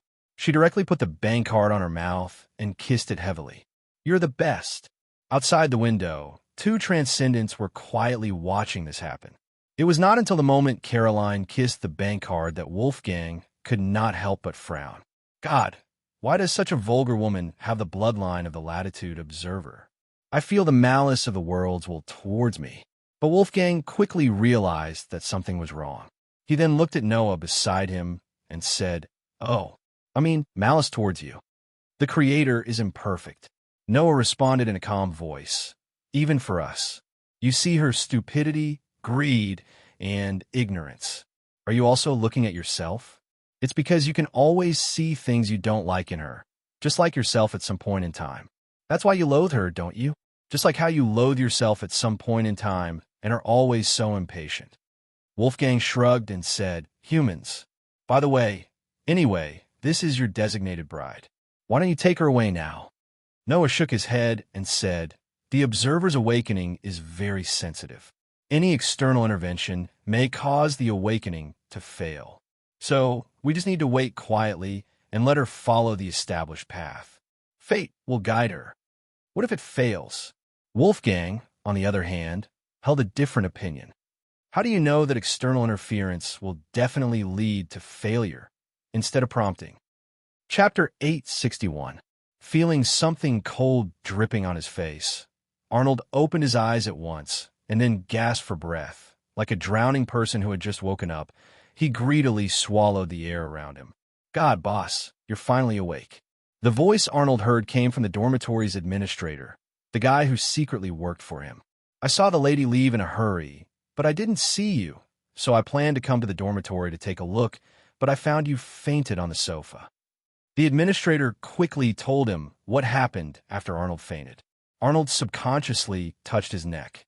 Based on the fragmentary memories he had before he fainted, he could tell that he had fainted because of the electric shock. Arnold looked around the dormitory. He suddenly remembered something and touched his body. Finally, he found his wallet under the sofa. The money in it was gone, and the other more important thing was obviously gone as well. "Boss, I didn't take your money," the administrator quickly explained. Arnold suddenly threw his wallet out and grabbed the administrator's collar with one hand. He widened his eyes and looked like he wanted to bite the administrator. "Where did she go?" "She went in the direction of the south gate." "Maybe she left?" the administrator quickly said. "How long?" About 7 or 8 minutes." Arnold pushed the administrator away and rushed out of the door, ignoring the administrator's call. The university was a place where there were many people, but at the same time, it was also a place where there were no people, so the surroundings would become very empty, so empty that it made people feel lonely. Among the huge buildings, it seemed that one could always find a place to hide, and no one would come. For example, the teaching building area where there were no classes and the lights were turned off. The south gate was the fastest exit. Caroline, who had decided to leave like this, lowered her head and looked hurried. Since the bank card had returned to her, Caroline felt that she had the confidence to avoid all this. Probably fate always liked to play tricks on her. Caroline suddenly felt ridiculous because she still couldn't understand why she always encountered bad things one after another, just as she couldn't understand why she would meet the person she most didn't want to meet at this time. Yes, after fortunately regaining her wealth and seeing that she was about to leave this troublesome place, in front of the door leading to a new life, Caroline met the guy who brought her all the trouble and misfortune. Livia's murderer, Haley. At this time, Caroline could finally clearly distinguish the two brothers, and she could no longer guess who the person in front of her was, because Arnold had been electrocuted in the dormitory. There was no time to think about why Haley came back at this time. The moment Haley appeared, Caroline had the idea of escaping, because Haley's appearance at this moment was so frightening. His eyes were filled with ruthlessness, and his face was so ferocious. It was as if there was a demon living in his body. Such a terrifying person. Livia had died at the hands of such a terrifying person. "Caroline." Haley tilted his head and slowly spat out a word from left to right. It sounded like a question, a low growl, and an unquestionable command. "Where are you going?" "Where?" "Nothing, just walking around." "I'm going back." Sensing that Haley's state was a little abnormal at this time, Caroline hurriedly said, turned around, and left in front of Haley's eyes. She held the bag in her hand tightly and didn't dare to look back. She walked faster and faster. Finally, she ran desperately just to get away from the sight of this demon-like man. "Caroline!" Haley roared like a wild beast and chased after them frantically like a cheetah. He ran far away in an instant, causing Boston, who was tailing him from a distance, to become angry out of humiliation. "Damn, this freak." Boston was so angry that he kicked the trash can next to him. Haley should have rushed directly to find Arnold. Why did he chase after this *TCH? Boston spat on the ground. Just as he was about to give chase, a voice that made him feel apprehensive came from the side of the road. It was Arnold. Arnold flipped over the side guardrail with a few leaves on his body. He took a shortcut all the way to the south gate exit. He guessed that Caroline was not familiar with the various passages in the university park and could only take the main road, so he tried to intercept her as much as possible. "Boston, why are you here?" Arnold stepped forward and stared at Boston. Boston subconsciously wanted to pull out his pistol. Maybe it was a good choice to kill Arnold here. But this was too stupid, especially shooting in this place. The gunshot was bound to attract the guards in the university. Moreover, looking at Arnold's flustered and exasperated appearance and the scene of Caroline and Haley meeting, Boston's intuition told him that Arnold was hiding something from him. Boston's heart skipped a beat, and he quickly lied. "I'm sorry, boss. Haley escaped from his lair when I went out to buy food. I saw that he was completely crazy and said he wanted to deal with you, so I chased after him." "What? You let him out?" Arnold grabbed Boston's collar with one hand and said angrily, "How could you?" I'm sorry." Boston lowered his head. "But he ran over there. And that woman, Caroline, I saw her too." Arnold pushed Boston away and shouted, "I'll deal with you when we get back. Come with me." Why couldn't things happen according to the plan? Why couldn't things go as planned? If everything worked as planned, how good would it be? Just like the script, How good would it be? It was so bad that it made people upset, so bad that they couldn't wait to destroy everything and recreate it. They were like spectators, but they had the ability to intervene at any time. It was just that there were countless such things happening in the world. Even at this moment, there were countless of the same things happening in different space-times. Wolfgang's 10 fingers moved slightly, and there seemed to be invisible piano keys in the air. The vibrating air produced a rather cheerful rhythm. Emotions can be put into the song. This berserk called Haley is quite interesting, but it's a pity that he's just an ordinary guy. I can't continue with this song. His hand suddenly stopped. Wolfgang looked at Noah and said, "Aren't you going to help this woman? She may not be able to avoid the danger. Since there's still a chance to awaken this power in the main world, this little difficulty is nothing," Arnold said indifferently. "If she can't get through it, it proves that she's still not allowed to exist in the main world. The Hand of the Worlds is arranging her ending, so we shouldn't interfere." "Oh," Wolfgang asked curiously, "didn't you say that she will be your bride?" Noah flipped his sleeves. "Multiple worlds are common. Every individual is independent of each other, but there is some kind of connection. Since the power of dimensional observation can be born in her in the main world, there's also a chance for it to be born in her in other worlds. Failure here doesn't mean failure in other worlds. I just need to know that it's Caroline, not the Caroline in the main world." Wolfgang shrugged and asked in a vulgar manner, "In other words, there are pure ones in other worlds, right?" Arnold glanced at Wolfgang indifferently. Just as he was about to speak, he frowned slightly. He lifted his hood in an instant and turned to look behind Wolfgang. Noticing that something was wrong with Noah, Wolfgang also turned around instantly. Behind the two of them, 3 guys with perfect figures had appeared out of nowhere. Their faces were perfect and their clothes were neutral. It was difficult to determine their gender at first. However, there was an uncomfortable feeling coming from these 3 people that made Wolfgang feel uncomfortable. Wolfgang flipped his blonde wig and was slightly moved. The notes in the wind are a little restless. How dare the music of lust blaspheme the gospel? The beautiful leader stood with his hands behind his back and shook his head slightly. Wolfgang felt as if his fingers were hit by something, and he quickly clenched his fists. A smiling bruise had appeared on his fingertips. Wolfgang could not help but open his mouth in astonishment. He looked at Noah in astonishment, only to see Noah waving his hand to stop Wolfgang. Noah said calmly, "Wolfgang, even someone as talented as you wouldn't be able to create such a voice that can be said to be the gospel of mankind. Gabriel's body is surrounded by this gospel, so don't mess with your notes." "Gabriel," Wolfgang's expression suddenly changed slightly. He instantly looked forward and said solemnly, "It is Gabriel, the left of God."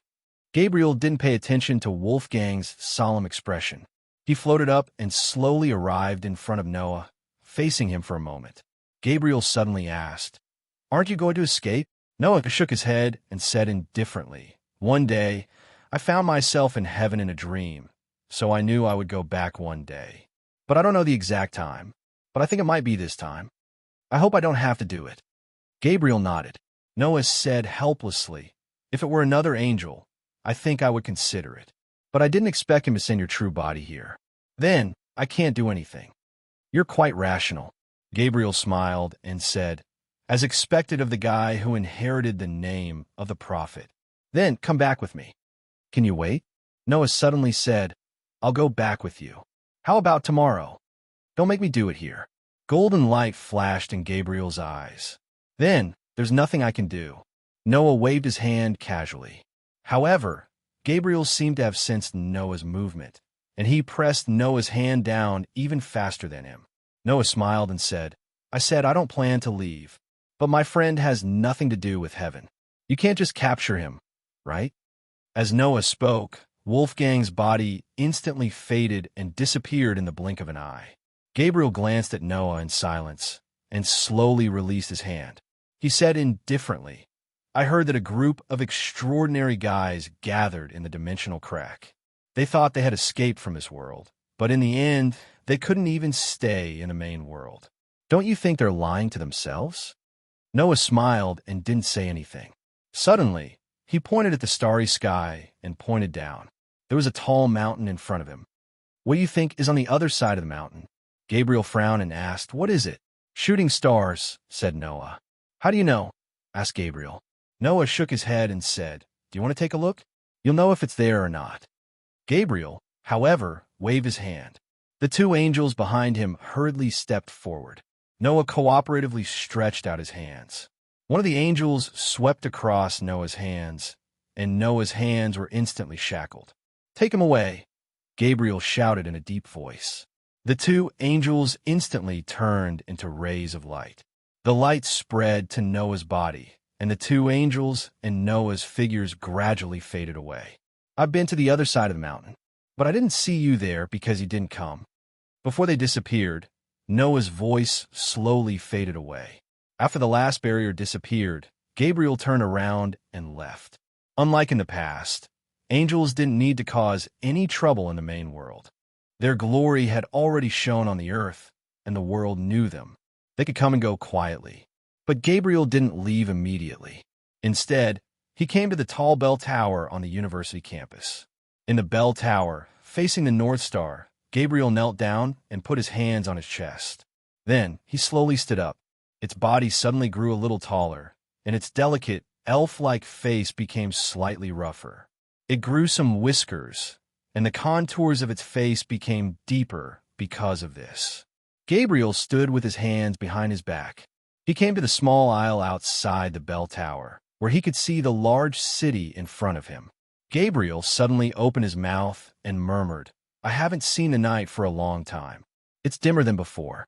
The pollution has gotten worse over the years. Soft footsteps sounded behind Gabriel. Someone was holding the stairs and slowly climbing up to the mechanism room on the top floor of the bell tower. Finally, she stepped into this place and saw Gabriel, who was overlooking the city. As long as you are willing, heaven can also welcome the night and be as bright as before, she said. Gabriel heaved a sigh of relief. I came here to thank you for telling me Noah's whereabouts. Isn't this one of the services that you bought before, sir? As long as the owner of the Book of Space and the jeweled sword appears in the main world, we'll inform you. For hundreds of years, we've kept your request in mind, she said with a smile. Gabriel slowly turned around and looked at the woman who was walking toward him. She was a maid in a shop that specialized in selling everything. I've always regretted it. Gabriel seemed to recall something. I regret handing over your soul so that heaven can continue to exist. St. Joan. Customer. My name is Yi. You're wrong. Chapter 862. Gabriel slowly walked into the engine room of the clock tower and circled around Ms. Maid, who was standing there quietly. He exclaimed, No matter how many times I've done it, I'm always amazed by the creativity of human beings. Alchemy is really a subject that is close to the truth. Just this body alone is really a rare treasure. Yi clasped her hands and looked ahead, motionless like a virgin who was practicing etiquette. For centuries, dozens of centuries, I've been thinking about the same question. Gabriel stopped in front of Yi and stared into her deep blue eyes, asking slowly, Who are you? Where are you from? What do you want to do? We're doing business, Yi said with a smile. Gabriel shook his head and sighed. I've talked with the Buddhas of the Western Paradise and seen the incredible ruler of the heavenly court. I've been to the end of the Ganges River and asked the ruler of the sky. We don't have a unified conclusion. I don't know your origin. Do you want to know this information? Yi asked with a smile. Gabriel shook his head again. I don't want to increase the cost. After all, there's not much time left before the next payment. Every petitioner is extremely precious to me, and I can't bear to part with them. Gabriel sighed again with a compassionate look. In fact, every time I give them away, I suffer the heart-wrenching pain of a human. Because they're my children. Is he okay? That gentleman has been removed from his position as the owner, Yi said calmly. Now, I have a new owner. Gabriel fell silent for a moment. Then he gathered his sleeves and said, Really? Another owner? No wonder you're more active than last time. It's because of the new owner. It's impolite to talk about my owner behind his back, Yi said calmly. Gabriel smiled and suddenly said, There's one thing. A few months ago, a new petitioner was supposed to ascend to heaven, but for some reason, he disappeared. I had an angel descend to investigate this matter. But in the end, even this angel went missing. In the end, we found that an ancient monastery in the human world had been completely destroyed. We only found an inverted cross in the ruins. The inverted cross is the symbol of the Black Order. You should know that. Why do you ask? Gabriel nodded. Something was stolen from a convent, and I have an idea of what it was for. I just don't understand why the petitioner's soul disappeared. Can those who have not ascended to heaven be regarded as petitioners? Miss Maid suddenly asked. Gabriel paced for a while and suddenly looked outside the clock tower, as if he had sensed something. Thank you for showing mercy to Lucifer. She doesn't know much, so it's inevitable that she'll be biased. You two were once siblings, so I hope you can take into account your relationship. That depends on how much she offended my master. The servant girl's voice became calmer. Gabriel shook his head and waved his hand. Let's not talk about this. I can't descend for too long. You should have something else to do here, right? I seem to sense an individual with your aura in the vicinity. It's nothing. I'm just a customer who did business with you. Yi said calmly, my new master likes to follow up with customers. Gabriel didn't say anything more and nodded. When the time comes, I'll visit your new master in person. Thank you for your help this time, which allowed me to successfully capture Noah. Then, please send my regards to the new shop owner. Gabriel slowly closed his eyes. Then, as if something was stripped from his body, he suddenly knelt on the ground, showing a tired posture. At the same time, he returned to his original beautiful appearance. Gabriel slowly propped himself up and looked up and down. He frowned and said, my father asked me to stay away from you and not to have any conflicts with you. Why? Who are you? Miss Maid gently lifted her skirt and paused at Gabriel. Then, she turned around and left with a smile. She only said, then listen to your father. Gabriel did not move until Miss Maid slowly walked down the stairs. It followed its father's guidance and never did anything against its father's will. Gabriel retreated to the aisle outside the clock tower's engine room. He opened his hands and let his body naturally fall from the top of the clock tower. When his body was halfway down, 6 pairs of bright and clean wings suddenly opened, leading Gabriel to a certain direction in the suburbs of the city. Father said there was a small monastery there.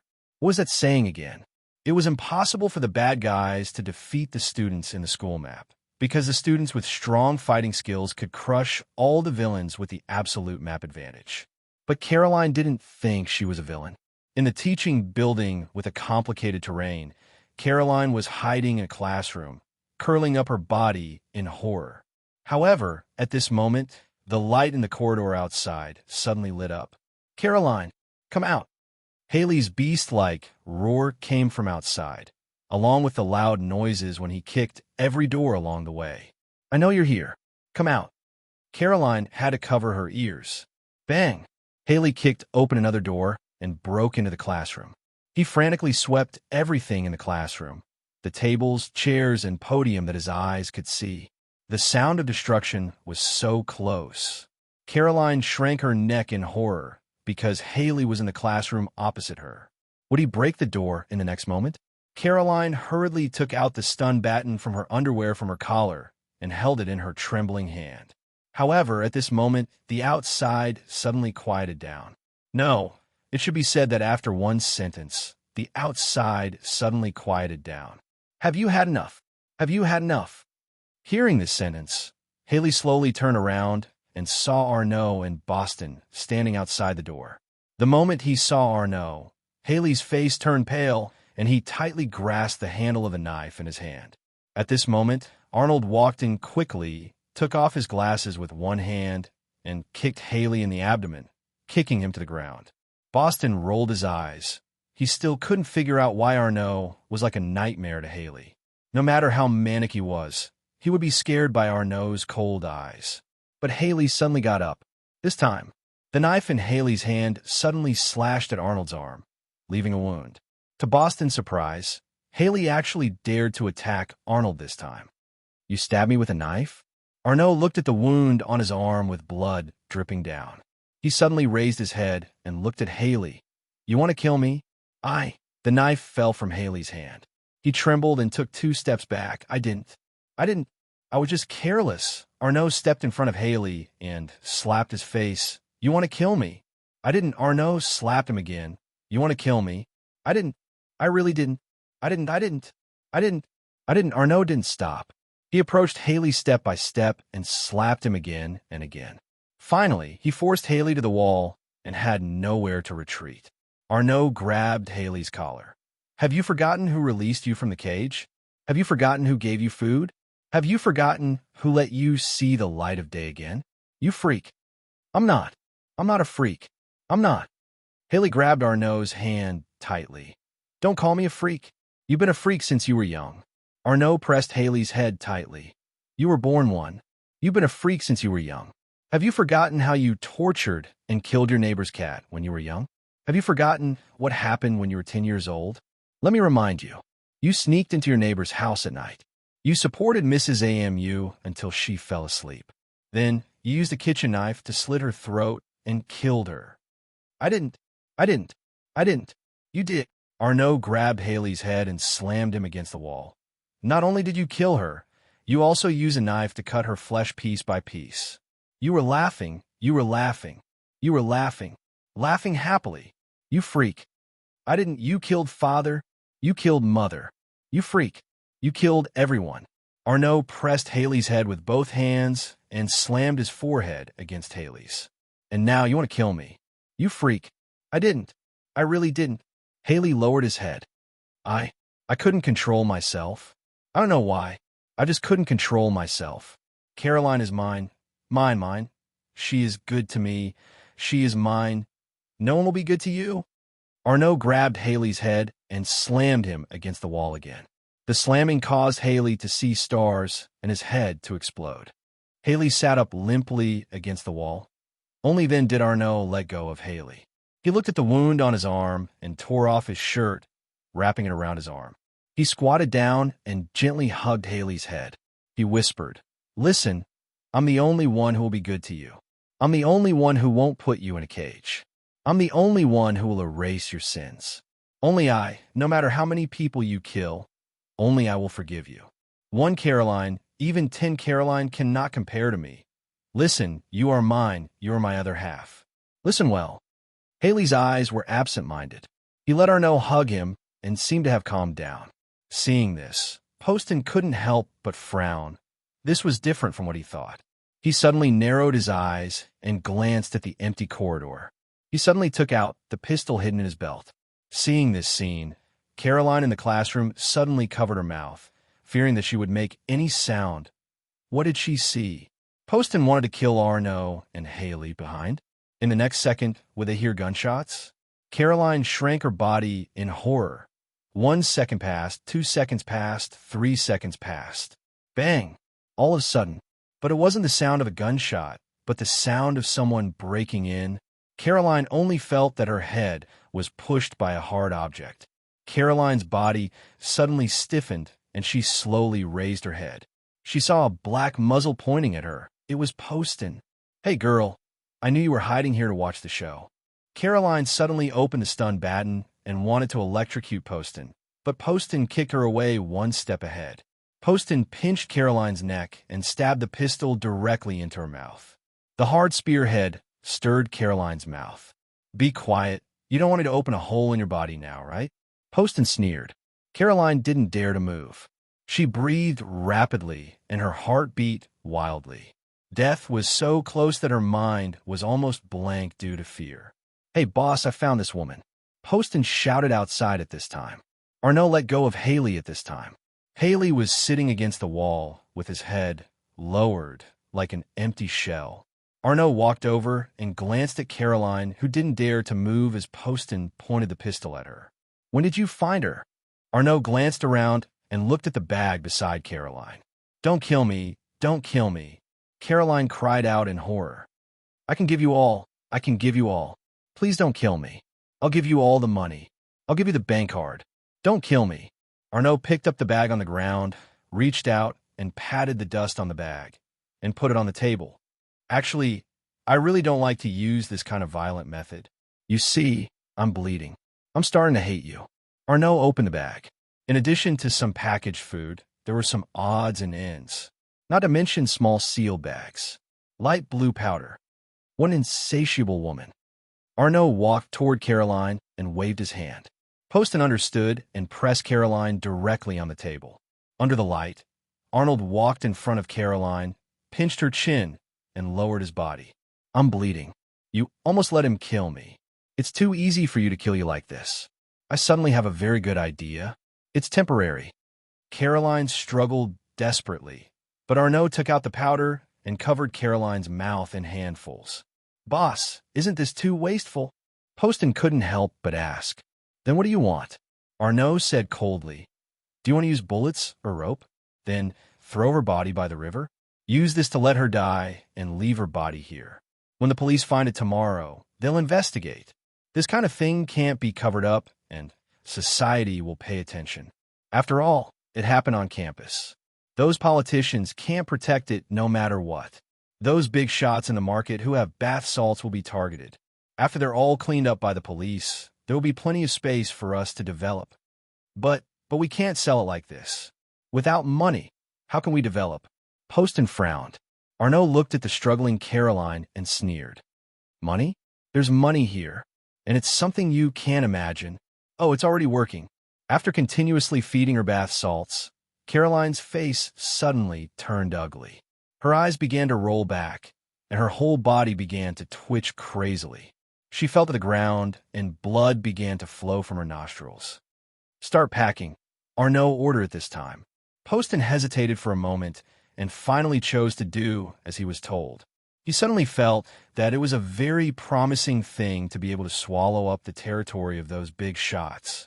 Arnaud, maybe it's still useful to keep it. He walked to Haley's side and helped him up. Arnaud quickly wiped away the bloodstains on the ground when he was injured, then restored the classroom to its original state and closed the door. He glanced at Caroline and found the bank card on her body. He quickly said, Let's go. The patrolling people should have heard the commotion. Save me. Before leaving, Caroline struggled to hold on to Haley's calf. This might be the last bit of strength she could muster to survive. Haley's body trembled. He lowered his head and looked at Caroline's pleading face. His face was pale, but he was still carried away by Poston. Save. She could only see the pace they took as they left. Caroline felt as if her brain was about to explode. Her whole body was burning like a raging flame, and the surging blood vessels under her skin bulged. When this extreme pain reached a certain limit, Caroline suddenly opened her eyes. Her pupils had disappeared and turned completely white. A strange force was holding up her body at this time. A ribbon-like light suddenly spread out from her eyes, ears, mouth, and nose. A dash! She let out an extremely shrill scream. In the corridor, pieces of classroom glass began to burst. A huge impact centered on her was released in an instant toward the corridor. What's this? Arnaud, who first turned his head, saw this strange scene. Before his brain could even think, the huge impact overturned his body and knocked him to the end of the corridor. The huge pressure pressed him against the wall, and his face was even distorted because of it. What kind of monster is this? Poston was next. At this time, his body was pressed against the wall, and he let out a scream of horror. Caroline suddenly opened her mouth at this time. Like a scream, but also like a roar, the loud bang brought about the explosion of the entire floor. Countless fragments shot out from the window on the other side. Arnaud and the other two were instantly pressed under the rubble. It was unknown whether they were dead or alive. In the corridor that looked like a ruin, smoke and dust billowed. Caroline had already fallen to the ground, hugging her head tightly. Countless voices, countless images, and countless information began to crazily pour into her brain. She felt that she was going to be annihilated in this huge amount of foreign information. Amidst the countless chaotic sounds, Caroline heard a crisp, knocking sound. She opened her eyes with difficulty and finally saw something. Wearing a black and white maid costume, the woman she had seen in the mysterious shop. Save me. Caroline said weakly. Why should I save you? As long as you endure the pain now, you will get extraordinary power.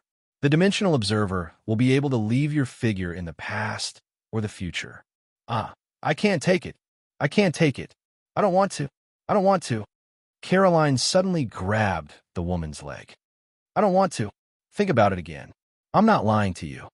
She slowly squatted down, reached out, and touched Caroline's lips. She said indifferently, You are stupid, ignorant, and vulgar, but because of this, you can get a chance to transform. Furthermore, there is no doubt that as long as you can endure this pain, you will become a life that surpasses humans. I don't want to. Caroline grabbed her face in pain, scratching her cheeks, leaving bloody marks. I don't want to. I don't want to. I don't want to. She stood up and said indifferently, The dimensional observer is a sin bloodline that is not allowed to exist in a world. Only by permanently depriving you of the ability to reproduce can the Lord appear and allow you to have the opportunity to awaken. After you get through this pain, you will realize that the pain you are enduring now is not worth mentioning. I don't want to. I can't take it anymore. Then make a choice. She said indifferently. Do you want to deprive yourself of this power, or do you want to accept this power and become an extraordinary? I don't want to. Don't save me. I beg you. She shook her head and seemed to sigh. For countless years, for thousands of centuries, do you know why the dimensional observer's ability can't be awakened? That's because only when it appears in a person with no tolerance will the chance of it being born appear so weak or even impossible. You're not the first to give up. Are you really not going to reconsider? I don't want to. Chapter 863. Everything about you will return to its original track. As if being pulled by something, Caroline felt as if there was a strange suction force in her body, sucking her from the outside into the body. She woke up all of a sudden, but she found that she was not in the corridor of the education building. It was dim here, and there was the sound of the projector playing. She had been here before. This was the screening room in the school that 403 brought her to. Caroline began to check her body. There was no injury, but she clearly remembered what happened before she fainted. Did everything return to its original track? Are you awake? The door of the screening room opened, and the person who walked in was the 403 that Caroline knew. At this time, 403 didn't wear the cheap human skin hood. The appearance of bandages still made Caroline feel a chill no matter how many times she saw it. Why am I here? Caroline asked subconsciously. 403 said, You fainted in the corridor, so I moved you to this place. Corridor? Caroline closed her eyes and shook her head hard. The scene of the entire floor being destroyed was vivid in her mind. Corridor. What happened to that floor? What do you mean, what happened? 403 looked at Caroline curiously. Nothing. I just moved you back. By the way, I also moved them back. Caroline was startled. Suddenly, she seemed to think of something. She quickly walked to the window of the projector and looked outside. On the stage below, a huge cage was placed there. In the cage, there were a few people. Arnold, Haley, and Pastai. They seemed to have fainted. Caroline suddenly looked back at 403. She didn't know what he wanted to do next, but she felt that his gaze was not human at all. You want to kill them? Caroline looked at 403 and asked. 403 shook his head.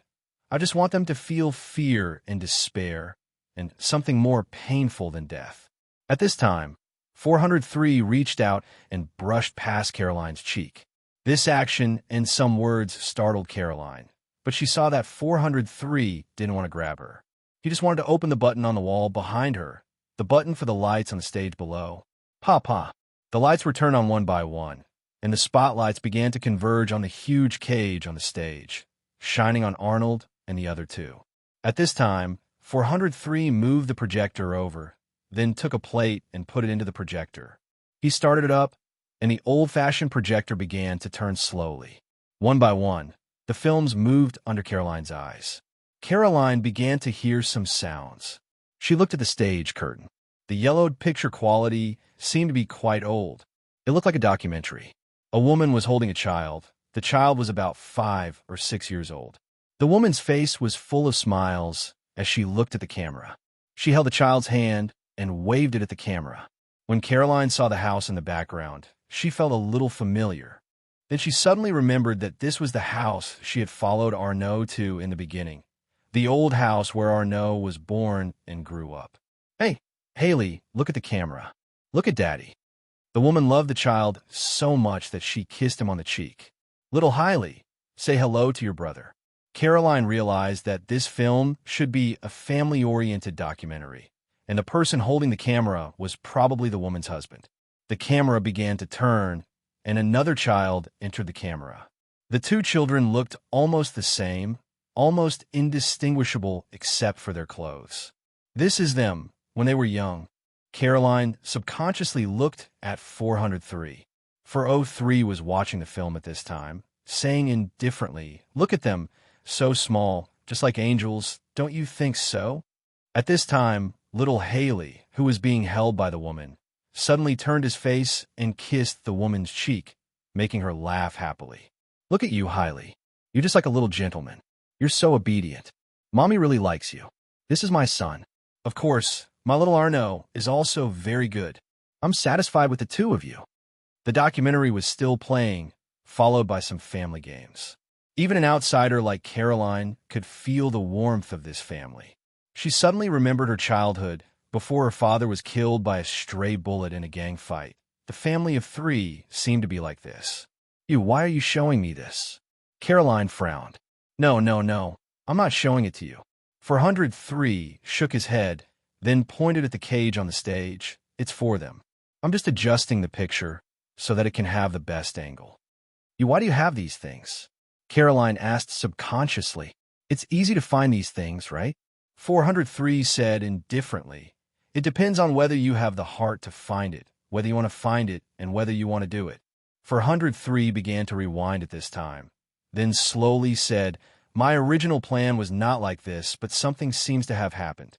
This Haley actually came out early, so I didn't have time to show him some things. But it doesn't matter, because maybe it's better to see these things. Of course, my mood will be a lot worse. But compared to the next, it doesn't seem to be important. Because I can't control myself, this is not a good thing." With that, 403 suddenly pushed the button of the sound system, making the sound equipment around the stage become extremely harsh. Caroline had to directly cover her ears. At the same time, affected by the harsh sound, Arnaud and the other two in the cage slowly woke up. Boston was the first to wake up. When he found that he was locked in the cage, he quickly stood up and subconsciously reached for his waist. But when he found that his pistol was gone, he suddenly broke out in a cold sweat. Who? Who is here? Who is it?" Boston grabbed the iron bars of the cage and roared angrily. "Stop arguing. I have a headache." At this moment, Arnaud patted his head and stood up with the help of his own hands. He began to look around the surroundings. Haley sat up, his eyes dull, but he kept looking at the cage where he was trapped. No one knew what he was thinking. At this time, from the projection room above the seat, a light suddenly shone. The light and shadow penetrated Arnaud's body and then projected on the curtain behind him. A voice came with it. "Hey, little Haley, look at the camera, look at Daddy." Hearing this voice, Arnaud opened his eyes and quickly turned around. "Little Haley, say hello to your brother." On the curtain, the young Haley waved his hand at this time, and his eyes seemed to be infinitely enlarged. Because of the clumsy shooting technique, the child's face was all that was on screen. Arnaud suddenly fell backward, his body bumping into the cage. His breathing quickened. He subconsciously averted his gaze and subconsciously looked at Haley, who was also looking up at the movie on the screen. At this time, Haley also slowly turned his head and looked at Arnaud. The eyes of the two brothers suddenly met, and Arnaud suddenly wanted to take a step to the side. "Let me out." At this moment, Haley suddenly sprung up and reached for Arnaud's neck with both hands, roaring like a beast. He even opened his mouth and bit Arnaud's ear. Arnaud let out a shrill cry, and his left ear was bitten off by Haley. He fell to the ground in pain. Haley's mouth was full of blood, and the fresh ear was still in his mouth, looking like a terrifying devil.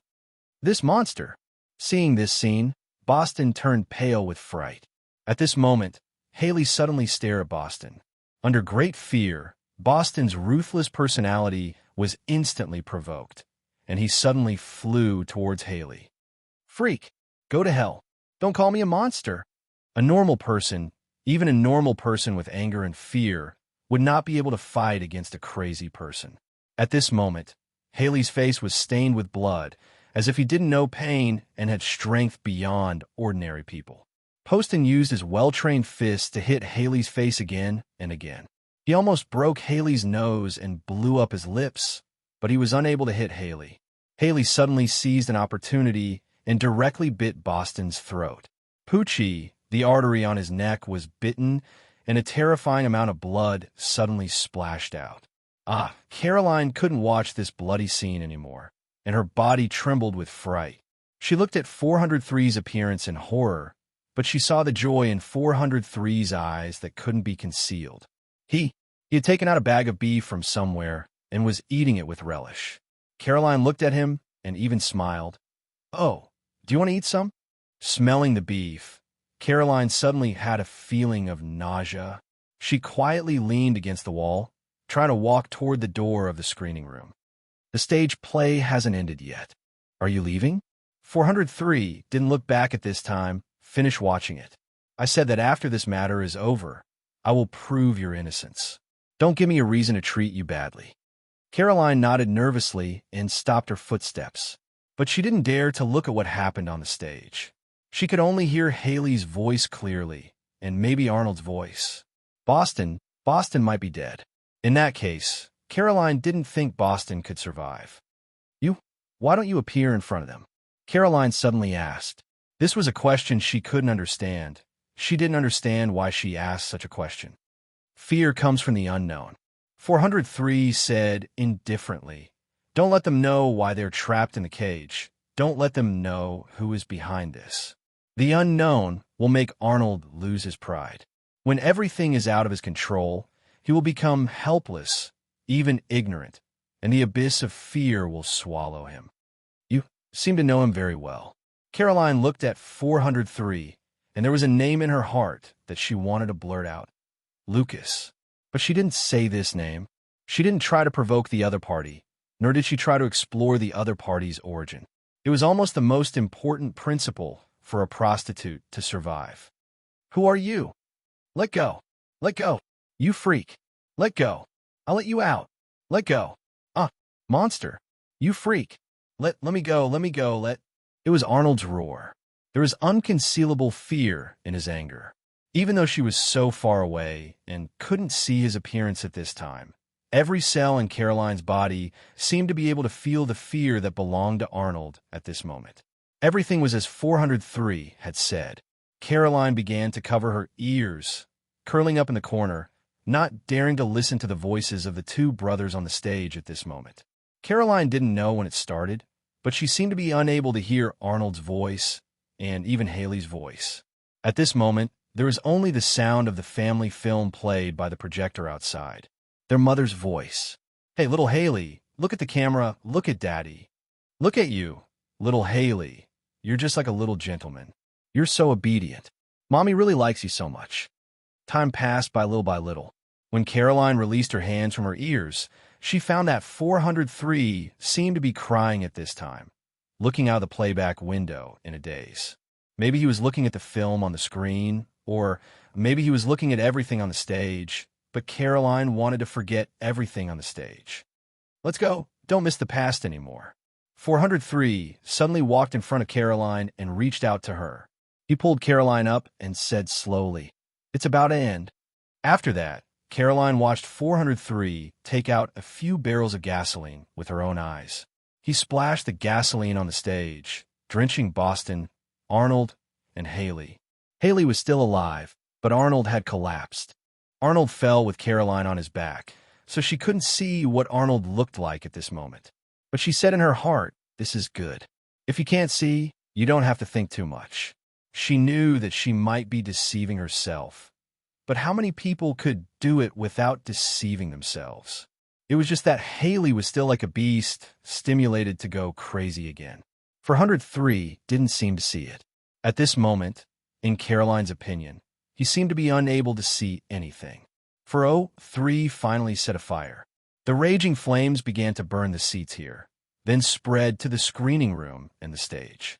403 once again put on his inferior human skin mask and slowly walked out. Caroline suddenly had a feeling that this might be the last time she saw 403's bandaged appearance. It might even be the last time she saw this vengeful demon. But even if it was a demon, Caroline had to keep up with 403's pace. Not for anything else, but because there was only one way out. Dorm 403, I suggest you don't go there anymore. On the way, 403 suddenly said to Caroline, "Come with me. I will give you what I promised you." Caroline followed 403 on campus. The knight seemed to be unable to stop 403's pace. He easily avoided the crowd on the road, those who rushed over after discovering the fire. But Caroline knew that even if they rushed to the scene, they wouldn't be able to save anyone. She clearly remembered that when she left, Haley almost became a burning man. Perhaps there was nothing that could force the flames to burn evil. When the flames were extinguished, everything would turn into dust, leaving no trace. The place she followed 403 to was a pump room in the boys' dormitory area. After opening the door of the pump room, Caroline saw some food residue, paper sheets piled up into a large box, and some almost burned-out candles. You have been living in this place. It's good here. Do you think I should live in the bell tower? 403 sat on the ground casually, then looked for something in the large paper box. Why the bell tower? Caroline was puzzled. Notre Dame de Paris, the ugly man living in the bell tower. 403 seemed to have found what he was looking for. He stood up and looked at Caroline. Haven't you seen it? Then I suggest you take a look. Caroline shook her head. 403 didn't say anything, but he handed something in his hand to Caroline. It was a USB flash drive. He said, "It contains the process of Haley killing Livia. It can prove your innocence." Caroline held the USB flash drive tightly in her hand and said incredulously, "You have been monitoring me. It doesn't matter." 403 shook his head. He sniffed his clothes. Perhaps it was because he was stained with a lot of gasoline. The smell was very strong. 403 began to take off his clothes. He planned to change his clothes, but he found that Caroline was still unwilling to leave at this time. So he stopped. "Let's go. The things inside are not fake, and it's not something I can send you away casually. Moreover, we will never see each other again. Even if you see me, you won't know who I am."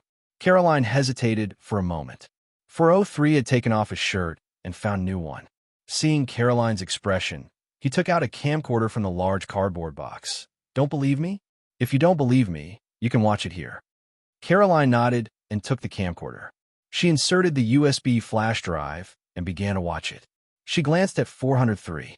It seemed that in addition to the wounds on his face, there were few wounds on his body, except for one. There was a strip scar on his chest. It seemed that he was stabbed by something.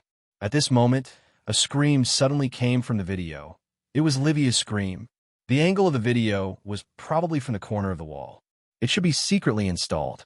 When she saw Haley's ferocious appearance, Caroline almost closed her eyes. She couldn't bear to see the scene of Livia being killed. She abruptly turned off the video. However, 403 had disappeared. The door of the pump room was open. He had left. It took a long time to extinguish the fire on campus. It was already dawn, but the fire trucks had not left yet. Many students began to rush to the scene of the fire and took out their mobile phones. Probably soon, the campus intranet would be full of discussions about this fire. I heard that 3 bodies were found. Well, I saw it. When they were carried out, they had been burned to ashes. They couldn't be identified at all. If you want to investigate, you can still find it, right? God knows how long we have to wait. By then, the murderer may be at large. Listening to the students' voices, Caroline lowered her head and left the place. She was worried, so she went back to take a look, but for the time being, it seemed to be safe. However, the number of students who rushed to the scene gradually increased. Caroline walked with her head down in the crowd, but she suddenly saw a woman. Holding a book, she should be preparing to go to class. She just looked at the crowd from a distance, at the small auditorium that was burned by the fire. This woman, It was Lucas' girlfriend, the woman in the photo found in the closet. Caroline hesitated for a moment, but finally walked over. She pretended to be relaxed and asked the woman, "Hey, you are?" The girl looked at Caroline suspiciously. "It's nothing. I just wanted to ask if you know what happened here." Caroline smiled. The girl shook her head and didn't care about others hitting on her. "I just came here. I don't know what happened. I have to rush to class. Why don't you ask others?" With that, she said goodbye and turned to leave. Caroline suddenly patted the girl on the shoulder and stopped her. "Hey, what's your name? I seem to have seen you somewhere." "Oh, is that so?" The girl looked at Caroline in surprise. Maybe it's somewhere. The school is not big. Maybe you have seen me. Let me think about it." Caroline seemed to be thinking seriously. "Oh, I remember. You have your boyfriend. I have seen him before. I know your boyfriend. He seems to be called Lucas, right? Are you a friend of Lucas?" The girl frowned. Caroline shrugged and said, "No, I just know his name. I haven't seen him many times. Speaking of which, I haven't seen him for a long time. How is he recently?" The girl shook her head and said, "Then you should ask his mentor. He should be interning in a pharmaceutical company now. He hasn't been back to school for more than 2 months. Also, we broke up long ago." "Pharmaceutical company?" Caroline was stunned and said subconsciously, "How is that possible? Shouldn't he be dead? I mean, missing?" "Okay." The girl looked at Caroline. "Listen, I don't know who you are or what your relationship with Lucas is, but I can tell you very clearly that Lucas and I are over. Please tell him not to harass me with these little tricks anymore. And don't send me flowers anymore." "He sent you flowers?" "Last week, outside the classroom during class. My God, he was dressed like a turkey. It was so ugly. He was simply looking for trouble." The girl shook her head. "Sorry, I have to go to class." "Wait." Looking at the back of the girl, who left quickly, Caroline was stunned on the spot. If 403 was not Lucas, who could he be? Caroline suddenly felt a headache. A picture flashed in her mind. It was what she had seen before. Arnold was stabbed with a knife in the forest. The scene of struggling in the water. Caroline closed her eyes, but she suddenly opened them. She suddenly remembered the long wound on 403's body. "Who the hell are you?" Suddenly, Caroline felt that it didn't matter who 403 was. What mattered was that she seemed to have escaped from this troublesome vortex. Caroline left the university with some light footsteps. Outside the school gate, Caroline wanted to find a taxi, but when she touched her clothes, she found that she didn't have a single coin on her. She couldn't help but smile bitterly. She always felt that she had never been so poor, but it didn't seem to be particularly uncomfortable. Caroline took a deep breath, but she felt that there seemed to be something in her trouser pocket. She took it out and took a look. It turned out to be that kind of bank card. She found a cash withdrawal machine nearby and looked at the balance on it. Caroline found that the money in it was not reduced at all. After Arnold got this card, he didn't seem to have touched it.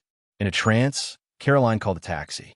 When the driver asked her where she was going, Caroline hesitated for a while before saying softly, "Go to the hospital." In front of the ward, Caroline hesitated for a moment and finally pushed the door open. But she didn't see Nia here, the sickly woman. The bed was so clean as if no one had slept on it. Caroline felt puzzled and stopped a nurse in the corridor and asked, "Where's the woman who lives here? Why is Nia missing? She might have that kind of worst result." "Oh, you mean her? She was discharged 2 days ago," the nurse said casually. "Discharged?" Caroline felt incredulous. How could she be discharged? Wasn't she about to die and waiting for the operation to save her life? Did she give up? "Who said that?" The nurse shook her head and said, "She had the operation a long time ago, and it was quite successful, right?" "Impossible. She looks so weak that you can only see the bones." "Which patient is not weak after a major operation?" The nurse shrugged, then pushed the card away from Caroline. "Is there anything else? I'm going to send something away." Caroline shook her head subconsciously. At this time, she felt someone gently patting her shoulder. It was a man in a suit, dressed very formally. He looked at Caroline and asked politely, "Excuse me, are you Miss Caroline?" "Yes." "Who are you?" Caroline subconsciously became alert. The man quickly said, "Don't get me wrong. I have no malice toward you, Miss Caroline. I've been waiting for you here since early this morning. Southern Cross, do you remember? What the hell is going on? I think we can find a quiet place to talk about you being deceived. The man smiled slightly. Is the coffee room downstairs okay? This is not the place to talk about things. Southern Cross. Caroline suddenly remembered the business card Mr. Orphy gave her. She thought that after the phone call, the other party just casually brushed her off. According to your request, our people will soon start to deal with your matter. Regarding Livia's murder case, we found some suspicious points from various sources, which should prove that you're innocent. Of course, if you want to deal with this matter faster, we can do it without going through the judicial process. It's up to you. Caroline was shocked to hear this. The man continued, however, when we were investigating your personal information, we also discovered something else. That is, we found that you owe a huge sum of money, Miss Caroline. It's a recent debt. The other party is a loan shark. Impossible. I haven't borrowed money recently. I think you have an impression of these two people. The man took out 2 photos from the document bag in his hand. The people in the photos were Mr. Carlo and Nia, but Nia's photo was before she fell ill. Our people have already detained these 2 people. We've also gotten the information from lawyer Carlo. The man said confidently, this person is a liar. He is not a lawyer, but he knows the law very well. He has a criminal record before, and this woman is his girlfriend. The documents you signed are not a commission agreement for the purchase and sale of real estate, but a contract to borrow money from the people in your name. The amount is not small. This is their confession. You can take a look. Caroline looked at the information given by the other party. After a long time, she gritted her teeth and said, "These 2 bastards." In addition, when I caught Carlo and Nia, I also caught a guy, by the way. After asking, he seemed to be a subordinate of a man named Boston. Oh, so many of them. We also found a fugitive who shot and ran away during the memorial service at the theater last time, which solved a lot of problems. What's wrong with this world? It felt so unreal. Caroline didn't know how she walked out of the hospital gate. She didn't even remember what kind of mood she had when she came here after escaping from that troublesome whirlpool. She had the idea of using the money in her bank card to treat Nia. Whether it was compensation or something else, Caroline herself couldn't tell. However, what made her feel ridiculous was that whether it was Nia, Haliano, or 403, she had been in a world of lies and traps during this period of time. Looking at the busy road, Caroline suddenly smiled. At this time, she really understood the real intention of Nia calling her to say those words that day. "Caroline, you are a stupid woman," she said to herself. On the street, Caroline suddenly didn't know where she was going. She suddenly lost all her goals, and there was only the unimaginable wealth in her arms. An unfamiliar young man walked to Caroline at this time, pulled her to a flyer, and said enthusiastically, "Miss, are you interested in learning about our organization? We can help you get a formal degree in all major universities." Caroline suddenly froze. She held the flyer and looked at it for a while, then suddenly asked, "Can it make people smarter?" "Miss, knowledge can increase people's wisdom." The young man had a bright smile. "Maybe. We can learn more about it in detail." "Well, what is your current education?" "I haven't studied since I was young." Caroline shook her head. It doesn't matter. We still have a lot of courses here." The young man said again, "Then, do you have any courses that you are particularly interested in? For example, what major?" "I don't understand." Caroline still shook her head. This is a bit difficult." The young man was a little embarrassed, but Caroline smiled slightly at this time. "But I have money. I am very rich. I don't think this is a problem. Miss, please come with me. I will tailor the most suitable course for you." He pulled Caroline inside. Caroline took a deep breath. She didn't know why she suddenly made such a decision, but it felt good. When she entered the door, Caroline suddenly turned around as if she felt that someone was looking at her from behind. But when she looked across the road, she didn't seem to see anything, or rather, she just saw back. Everything about you will return to its original track. In front of the club's door on the basement 3 floors. Even if she had most of the authority to buy and sell, she still couldn't walk through the door. This was a place only the shop owner was allowed to enter. But Miss May knew very well what was inside. It was an altar used to sacrifice everything. In front of the door, Miss Maid slowly held something in her hands. It was a dazzling ball of light. Chapter 864. Holding the dimensional observation power stripped from Caroline with both hands, Yu appeared solemn and focused at this moment. Suddenly, the door in front of the door cracked open from the middle. The natural door opened. The moment the door was opened, Yu closed her eyes and didn't look at the content inside. A strong gust of air rushed out of the door, blowing Yu's hair back and making her dress stick to her body. The source of power she held in her palms slowly floated out, facing the gust of wind, and slowly drifted into the door. The moment the source of power representing the dimensional observation power passed through the door closed with a heavy sound. The strong gust of air stopped, and Yu slowly opened her eyes.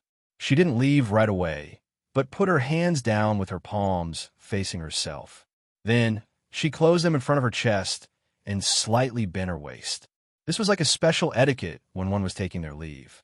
Luocio suddenly stopped, sat upright, and closed his eyes. Before this, he didn't do anything and just casually looked at Father Song's book collection.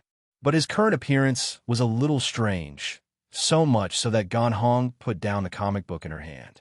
Gan Hong hesitated and slowly walked in front of Luocio, looking at his motionless appearance. She tried to reach out and pat Luocio on the shoulder, but in the end, she withdrew this very impolite intention.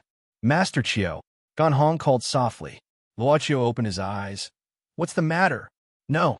Gan Hong shook her head doubtfully. "Nothing. Do you need me to pour you some water?" "All right." Luocio smiled and stood up. He first put the book back on the bookshelf, then walked out of the reading room to the courtyard outside, seemingly intending to breathe in the fresh air. Gan Hong looked at Luocio strangely, but still lowered her head, carried the teapot, and walked away quickly from him, so she didn't hear Luocio talking to himself. Luocio looked at the sky outside the courtyard thoughtfully. Dimension observation. Is this one of the reasons we can obtain information about the future? Yuya's sacrifice was somewhat beyond his expectations. But because of this, Luocio knew that his vacation would be extended by a lot. There's nothing wrong with being a rich, ordinary person. Luocio smiled. "I hope you can become rich in your heart. Miss Caroline." Luocio suddenly fetched some water from the side and watered the bonsai planted in the courtyard. He seemed to be in a good mood. "You're quite leisurely." Song Ying's voice came from the corridor at the entrance. She quickly walked in front of Luocio. "It seems that you're ready." "Actually, I didn't prepare much." Luocio put down the sprinkler. "You're the one who prepared more. I didn't do anything. Thank you for arranging an etiquette teacher for me. I really can't tell what's impeccable about it." Song Ying muttered under her breath. Nothing." Song Ying waved her hand. "Since you're ready, let's go. We're going to the God of Gambler's Vineyard now. The wine tasting is at 3 o'clock in the afternoon. We need to arrive early to show our sincerity." Luocio nodded and said, "You can arrange it." Song Ying frowned. "Can't you give some advice? I'm not your personal secretary. This time, Grandpa asked me to work with you. You should at least contribute a little." Luocio thought for a moment, then said with a serious face, "Then I'll carry your bag later." "I'm so angry. I really want to beat this guy up." Song Ying clenched her fists and suppressed the irritation in her heart with difficulty. Then, she clapped her hands heavily in front of Luocio. The sound was very loud. After Song Ying clapped her hands, a few young servants quickly came to the corridor. There were 3 men and 3 women, and they had a good temperament. The servants each held different things in their hands. After that, there was a very flirtatiously dressed Caucasian man in his 30s. The Caucasian man held a pair of scissors in his hands and many tools on his body. He looked like a hairdresser. Clothes, shoes, and socks. Luocio blinked, but he saw Song Ying waving her hand and ordering the servants, "Change this Master Chiu's clothes. Change his hairstyle while you're at it." "Yes, Miss Song," several people said in unison. So, Luocio blinked and was pushed into the room by a group of people. Song Ying sighed heavily in the courtyard and rubbed her forehead. "Miss Song Ying?" Gan Hong came back with a teapot filled with water. When she saw Song Ying, she greeted her respectfully. She glanced at Luochio, who was being fiddled by the servants in the room, and roughly knew what had happened. At this time, Song Ying suddenly walked to Gan Hong and raised Gan Hong's collar, saying indifferently, "You also go change your clothes. I prepared it for you in the room next door." "Thank you, Miss Song Ying." Gan Hong nodded. "Is there a need to be so polite?" Song Ying frowned. "I'll go change first." Gan Hong turned and left. "Wait." Before she could finish her words, Song Ying watched Gan Hong disappear at the end of the corridor. Her phone suddenly rang. "I'm Song Ying. What do you want to say?" "What? That woman is here." Song Ying impatiently replied quickly, but then she heard the news from the other side of the phone. She instantly frowned. "Okay, I know. Keep an eye on her. Keep an eye on her. You don't seem to be in a good condition. Did something bad happen?" Luochio's voice came from behind. Song Ying subconsciously turned around and said unhappily, "It's none of your business." In front of her, Luochio had changed into a brand new suit, and the hairstylist had used his superb skills to give Luochio a brand new hairstyle in a short time. Somehow, at this moment, Song Ying suddenly remembered the etiquette teacher's evaluation of him. Is there anything wrong?" Luochio looked at himself. He couldn't tell if it was good or bad. Usually, Yi was the one who gave him his clothes. These days, in this humble house, in fact, he just wore what he was comfortable with, and it was no different from when he was at home. It was just that the wax on his hair was a little too much. "It's okay, it's barely passable." Song Ying crossed her arms and raised her chin, saying, "It's so. Then, Song Ying quickly turned and left. "Hurry up and leave after changing your clothes. The car is ready." At this time, Gan Hong had also changed her clothes and came in. She was wearing a pink-blue dress. Gan Hong squatted down, took a look, and left in a hurry. Gan Hong couldn't help but look at Luochio with doubts, but after seeing Master Chio's new clothes, she couldn't move her eyes away. Without a doubt, she was the one who had been with Luochio for the longest time in this humble house. In Gan Hong's understanding, this Master Chio couldn't be compared to those who could really be considered handsome in terms of appearance. But if you look carefully, you would find that after one look, you would want to take a second look. If you took a second look, you couldn't help but take another look. Looking and looking, you would find that you didn't know when your eyes would ignore many things, leaving only this figure. "Actually, this suits you very well," Luochio praised. Gan Hong knew that this wasn't a compliment. After a few days of getting along, she already understood that Luochio was a person who didn't speak against his heart. Or rather, he was a person who spoke according to his heart. Other people's praise would more or less have some other meaning, perhaps even with a deliberate intention, but when he praised, it was just praise for what he thought was good. Gan Hong smiled slightly, revealing her small canine teeth. "Thank you." Same city, airport. A Chinese flight had just arrived at the port in the first-class cabin. A young man in a casual suit glanced at the woman sitting next to him. His immediate superior, the third daughter of the Zhong family, Zhong Luoyue, who had a huge influence in China. Her family's roots were intertwined in all walks of life. His name was Ajay, and his master was Tu Shini, the god of gamblers. He was the last disciple of the god of gamblers. 5 years ago, he started to make a living in the underworld. Later on, people in the underworld gave him a nickname, Little God of Gamblers. More than a year ago, Ajay worked for Zhong Luoyue. After winning that important game, he stayed in Zhong Liyun's Four Seasons group. There was no doubt that he liked the woman next to him, but he knew that no matter how successful he was at the gambling table, he would never be able to touch this woman. Les Miserables. Is this book good? Ajay looked at Zhong Liyue's side profile. The weather in South America was not as good as in China, so Zhong Luoyue was wearing rather cool clothes. Hearing this, she closed the book in her hand and said calmly, "Nothing, it's just that one of my brothers likes to read this book, so I read it. Whether it's good or not depends on the person." Ajay shrugged. In addition to being a gambling master, he was also a playboy. "I still think you look better, so I'm giving it to you." Ajay slowly opened his palm and folded a rose with the tissue he used to deliver food on the plane. Zhong Luoyue took it calmly. "Thank you. We're here. Let's get off the plane." As she spoke, she left her seat and casually inserted the rose into the glass. It was said that tissue was one of the most absorbent substances. In an instant, the paper rose melted in the cold water. Ajay was in a daze. After tidying up his clothes, he stood up. He looked out of the window and saw the endless tarmac. He used to live in this city. In fact, he would come back here every year during the new year to find Tushini and have a reunion dinner with him. Ajay was an orphan, and god of gamblers Tushini was not only his master, but also his family. He didn't know if it was right to bring Jean Luoyue here. He just wanted his master to meet this woman. Is there anything else? At the exit, Jean Luoyue stopped and turned around. Let's go. This is the Song family's territory. Don't stay too long at the airport. Ajay quickly followed up and said to Jean Luoyue, Don't worry, my master won't do it again. Jean Luoyue said, Nothing is absolute in this world, only things with probability. Ajay said, It doesn't matter.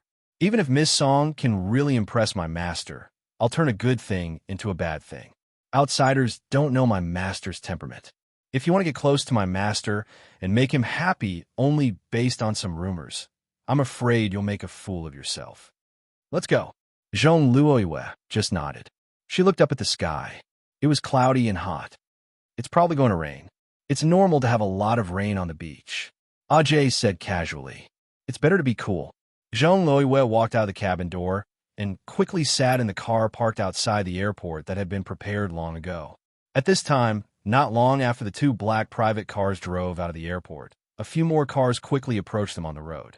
In these private cars, there were all men in black. They all wore headphones in their ears and communicated with each other. The target is about to drive out of the highway intersection. Get ready to intercept. Miss Ng said that we can't let them drive out of the suburb anyway. If we fail, we'll all get out. Got it. Got it. I don't have time to give you a gift.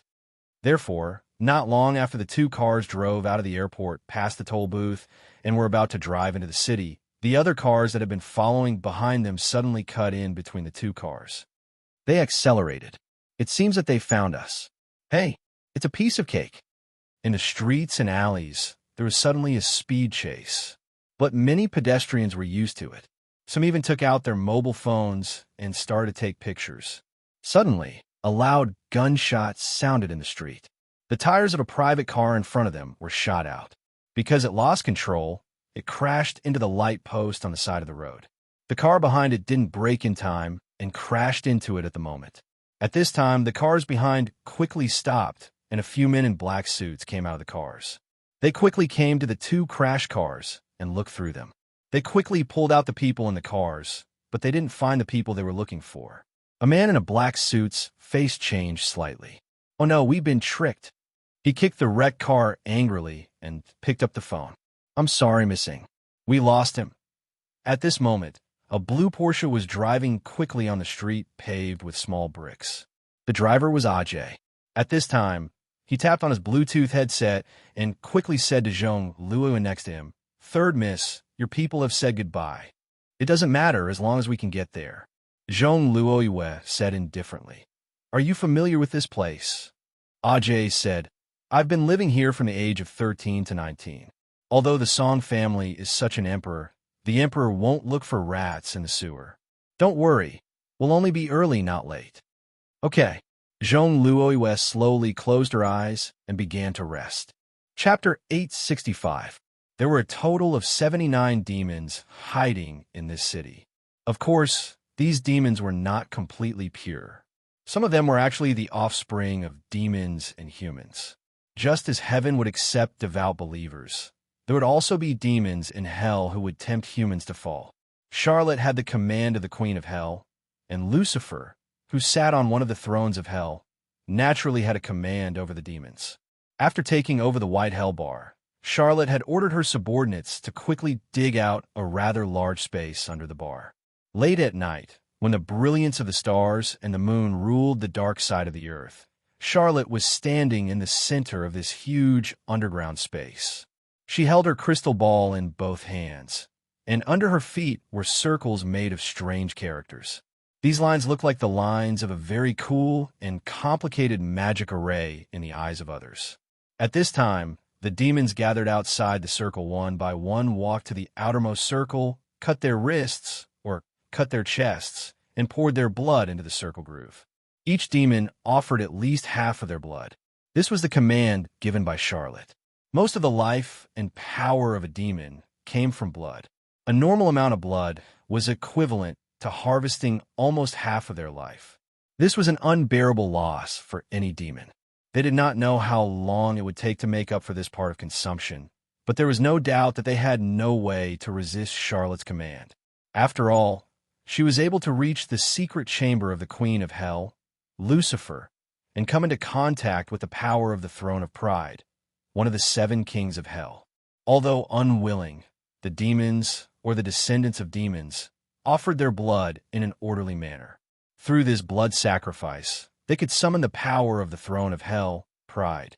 Charlotte wanted to borrow the power of the throne to strengthen her divination ability. She really felt that the 2 transcendents were not reliable at all.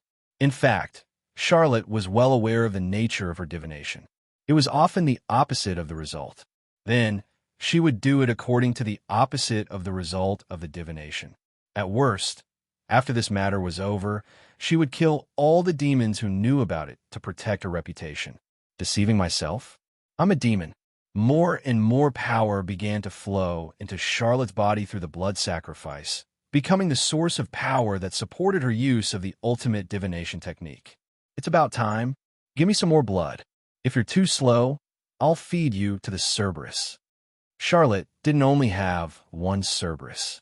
In fact, she had another Cerberus called Chow Chow. No matter how weak he was, it was still better than becoming food for the Cerberus. Demons were creatures that knew how to weigh the pros and cons. While they were strong, they were also timid. Their treacherous and greedy nature contained cowardice.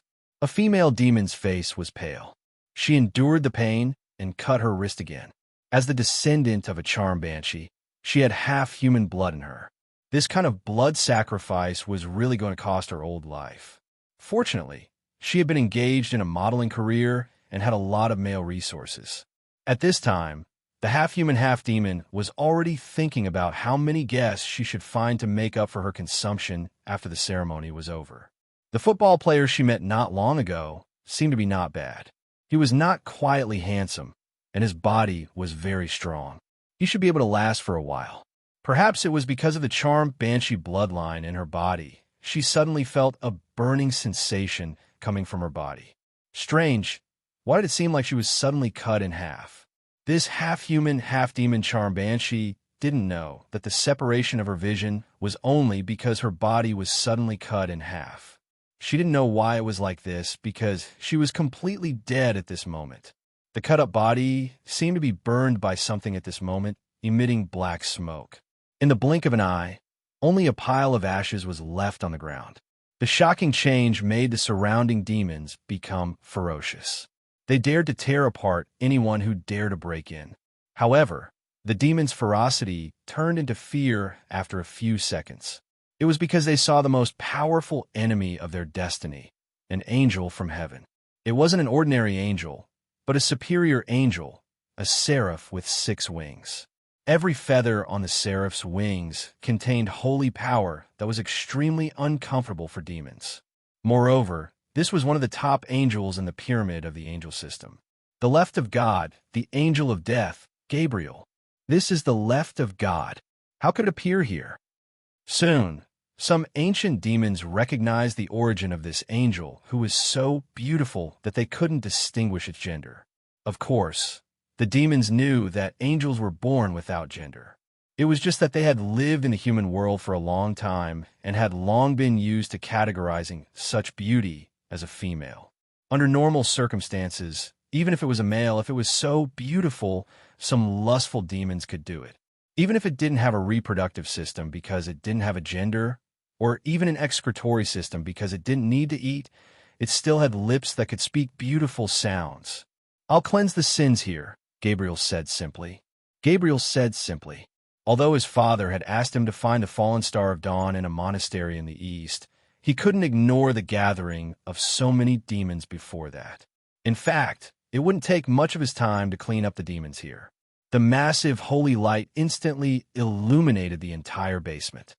Under the radiance of one of the angels who was closest to God, some of the weaker demons could not even hold on for more than 3 seconds before they were turned into billowing smoke, purified by the radiance of the holy light. The remaining demons were struggling to resist, and a few banshees let out sharp screams to release the fear in their hearts. God says that the filthy evil will disappear. Gabriel waved his hand, and a beam of holy light turned into a cross-shaped sword energy. Holding it in his hand, he casually cut open a demon's body and walked into the blood-stained circles as if he were strolling. At that moment, Charlotte, who was at the most critical moment of her ultimate divination, was anxious. She could only instruct the demons who were still able to resist the illumination of the holy light to pounce on the left of God. Nonsense. Whether it's the Bible or the handwritten history book, there's no such thing. Charlotte quickly complained. Don't talk nonsense every time you fight demons. You're so annoying. Noisy. Gabriel snorted coldly and waved the holy light cross sword in his hand. At this moment, Charlotte was drenched in cold sweat. She stared at her crystal ball with all her might. Vaguely, she could already get a little response from the crystal ball. Just a little bit more. However, Gabriel suddenly raised the holy light cross sword in his hand. Instantly, the holy light in the basement became more than 10 times stronger. Under the holy light that was as bright as the sun, the demons turned into ashes one after another. Only Charlotte was still holding on in pain. However, cracks appeared on Charlotte's pale skin. Her body looked like tempered glass that had been broken, and it was extremely frightening. A shrill scream rang out. Meanwhile, Gabriel, who was releasing the holy light to its heart's content, frowned. He snorted coldly and waved his hand, shooting out the holy light cross sword in his hand. After a while, when everything calmed down, only the embers of the demons' deaths remained on the ground. Gabriel looked around but couldn't find the female demon who was standing in the center with the crystal ball in her hand. The holy light cross sword that he had shot out had also disappeared. What a troublesome group of people. Gabriel waved his hand, and an invisible force erased the huge circles that Charlotte had drawn here to prevent humans from discovering them one day. He knew that humans were too good at learning and creating. Many centuries ago, some of the most intelligent humans had grasped the power that didn't belong to them from the remnants of the battle between angels and demons. Finally, they named it magic. After erasing the traces here, Gabriel quickly left this turbid place and headed east. Charlotte only felt her body rolling, as if she was rolling down the hill. When she raised her head and looked around, she found that it was dark all around, as if she was in an endless void. The place she was in was a small, bare mountain floating in this void world. She heard a faint sound and turned her head. The first thing she saw was a head of golden curly hair. She immediately recognized the owner of the golden curly hair. It was Wolfgang. Wolfgang, who had also fallen to the ground, struggled to get up. Charlotte saw a huge wound on Wolfgang's shoulder. It seemed like he had been pierced by something, and blood kept flowing out. "It's you," Charlotte couldn't help but exclaim. Wolfgang's lips twitched, and he pressed his hand on his shoulder with a painful expression. The left of God, as expected of one of the most powerful warriors in heaven. He's too terrifying. Such a simple attack. "Miss Charlotte, are you all right? I think you have a bigger problem." Charlotte frowned and stood up. "Why did you save me?" Wolfgang's pain seemed to lessen, and he slowly stood up. "Because I always hoped that His Highness Lucifer could become a part of our dimensional rift. Besides, I'm also very interested in the result of your divination. Miss Charlotte, you should have succeeded in getting some revelations, right? This is the dimensional rift." Charlotte frowned and looked around. Wolfgang said, "It's not a real rift. At best, it's the peripheral area, which is the buffer zone for us to travel to and from the main worlds. But as you can see, this place is barren, and there are no traces of life. The concept of time is also very vague here." Charlotte nodded. She opened her palm and looked at her crystal ball. Just as Wolfgang had said, she had persevered until the end and had almost perished. In the end, her efforts had not been in vain. She had indeed obtained the results of the divination. The fool disappeared where the sun rises. Charlotte said softly. Where the sun rises. Wolfgang muttered. That means His Highness Lucifer is in the east. That's the direction we should look for? Unexpectedly, Charlotte said, no, we should look for the west. Why the west? Isn't this the opposite of what the divination said? Wolfgang asked in surprise. Just trust me, Charlotte said coldly. Wolfgang shrugged. He had his own plan. Noah's identity was somewhat special among the transcendents. This time, he secretly invited Noah without telling many people, but he did not expect Noah to be directly taken away by heaven. He had not told this matter to the transcendents in the dimension Rift Paradise Lost. He did not want to go back like this. At least, he wanted to see if he could persuade Lucifer. Okay, Miss Charlotte. Wolfgang nodded and smiled. I think you won't refuse to go with me now, right? Okay, but can you take off your wig? And get rid of your white silk as well? Charlotte said coldly. This why? Disgusting. In all honesty, in their era, this was a trend. After the MPV drove out of the city, it entered a field. After leaving the modern city, they could see more primitive buildings.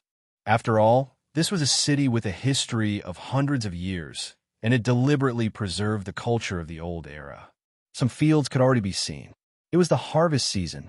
Luocio looked at the machine harvesting grapes with interest, but Song Ying's gaze drifted to Luocio. Is there something on my face?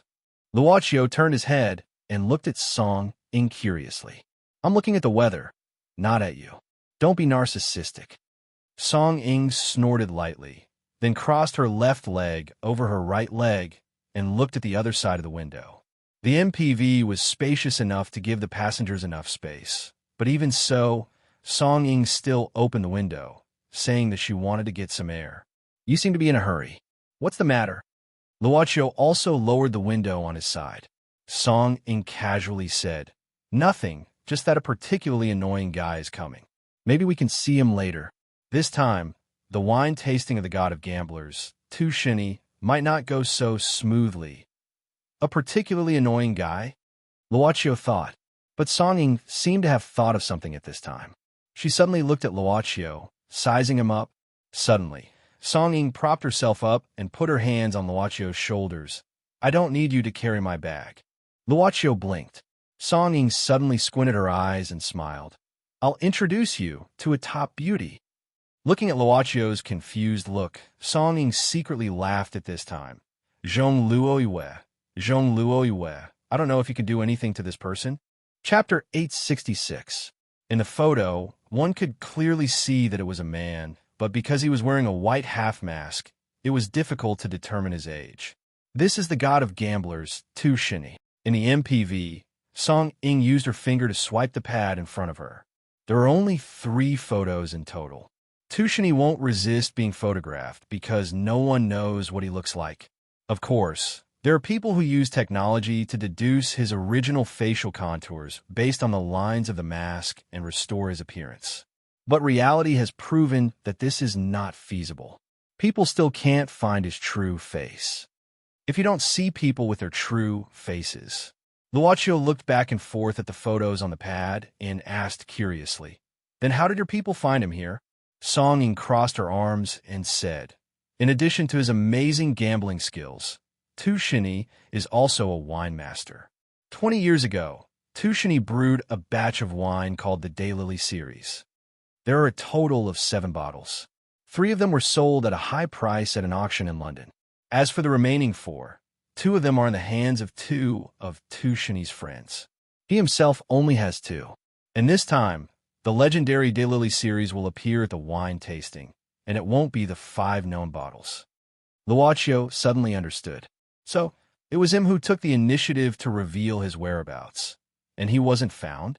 Song Ying glared at Luocio with dissatisfaction. If our Song family can't find him, others can't find him either. Luocio smiled and naturally changed the topic. In this wine tasting, what is the name of the legendary wine? Song Ying said seriously, Daylily Forgetting River. Forgetting River? Luocio was stunned, then asked curiously, Very interesting name. What are the other Daylily series called? Song Ying didn't expect Luocio to be so curious, but she was a person who liked to be prepared, so her finger drew on the tablet again. She then used her mellow and magnetic voice to slowly say, "Other than the river of forgetfulness, the 5 known daylily series are Spider Lily, Limbo, 3 Lives, Yellow Springs, and 97. This, Gan Hong, who was sitting next to them, heard and couldn't help but frown. Why does the name sound so desolate? Songing shrugged and said, maybe it's a personal preference. It was said that the rich businessman who bought one of the daylily series at the auction didn't act like other collectors who bought it and kept it well.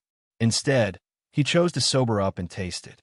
After drinking it, his face was covered in tears, and he said some strange words. After that, he dispersed his family's property and set up a charity organization, and he disappeared. Someone said that he once saw him in a small fishing village by the sea. He went out to sea alone in a small boat and finally disappeared in the ocean. The wine of the daylily series is rumored to have incredible power that can make people forget their past and present lives. But some people think that the rich businessman was cursed by the daylily, so the daylily series is called a cursed wine. Songing paused and thought for a while, just like those gems left behind in history. Even if there are many tragedies that happen to it, people still flock to it. 3 years ago, a rich man in the Middle East once offered $150 million to buy a bottle of the daylily series. If it was in the past, Luochio would probably sigh like ordinary people and not understand the world of these rich people. But at this time, he had a strong interest in the daylily series. Forget the past and present lives. The simple chemical composition in red wine doesn't seem to be able to achieve this effect. Of course, this is just a rumor. Song Ing put away her tablet, because there are also people who say that this rich businessman was actually suspected of commercial fraud and was wanted, so he had no choice but to set up a charity organization and transfer his assets. He also went into hiding. Anyway, there are different opinions. I agree with the latter explanation. Gan Hong said indifferently. Luochio said, which bottle of daylily series did the rich businessman drink? What's the name? Songing glanced at the information and said, Red Spider Lily. At this time, Gan Hong glanced at a manor that could be vaguely seen in front of them and whispered, it seems to be here. Red Spider Lily, the flower that blooms on the road to the underworld. The blue Portia walked on a shady road. Ajay smiled slightly at this time. There are many legends, but in fact it's just a plant in the amaryllis family. Zhong Luoyue said indifferently, it doesn't matter whether the rumor is true or not. What's important is how many people are willing to pay for this rumor. When the whole world thinks it's true, even if only you know it's false, is it still false? Ajay whistled softly, and a sports car drove out of the small road and came to a gate.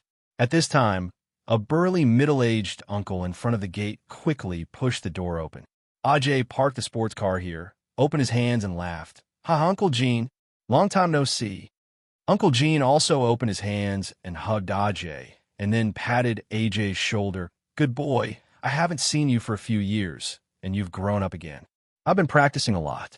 Ajay flexed the muscles on his arms, and then said directly, where's Master? I haven't seen him for a long time, and I brought back some hometown specialties for him. Your master is busy. Many people came today, and he said he needs to prepare well. I haven't seen him so energetic in a long time. By the way, this is... Uncle Gene was an old man who had followed Tushini for many years, and he had a good eye. When he first saw Zhong Luoyue, he knew that this woman was not simple. Ajay said bluntly, she's Ms. Zhong, now my boss. This time, she came because she's interested in the Forget River. Uncle Gene nodded, but he was not very enthusiastic and just said indifferently, oh, it's not a big deal to have one more. Let's go in. Ajay looked at Zhong Luoyue and then put his hand on Uncle Jin's shoulder and said while walking, Uncle Gene, before we start, I want to see Master. Uncle Gene said, you'll see when the time comes. Your master said that he won't see anyone now. I don't know where he is now. I won't see him, Uncle Gene said helplessly. I can't see him either. Ajay shrugged and said helplessly, well, by the way, Uncle Gene, I want to ask you something. Why did Master suddenly bring it over? Or is he going to open it and drink it? He said the time is up. Time is up? What time? Ajay asked. Uncle Gene said casually, How would I know? If I knew, then I would be the god of gamblers. Ajay smiled and didn't say anything. He just glanced at the position of the ring finger on Uncle Jin's left hand. It was a fake finger. The real one had been cut off long ago. Well, I won't entertain you. I have to get busy. You take your beautiful boss to walk around. The banquet will start at 3 o'clock. It's in the wine cellar. Go there by yourself. Okay? Okay, go ahead. Ajay waved his hand. Seeing Uncle Jin leave, Zhong Luoyue came to Ajay and said indifferently, "Is this the magic gambling Wu City?" It said that he lost to Tu Shini and cut off one of his fingers. He also became Tu Shini's follower. It seems to be true. He's just Uncle Jin. He won't gamble again in his life. For seasons doesn't lack people. Don't think about unnecessary things. Ajay smiled. Come on, there's still some time. I'll show you around. It was a manor, but there were castle-like buildings in the manor, which wouldn't make people feel bored. Luochio had seen castle-like buildings once, and he stayed there for a long time. That was when he went to Romania with Yu Yi to collect a family's debt. The architectural style here was different from that of Romania. When Song Ying's car came to the parking lot according to the instructions of the servants in the manor, there were already many luxury cars parked here.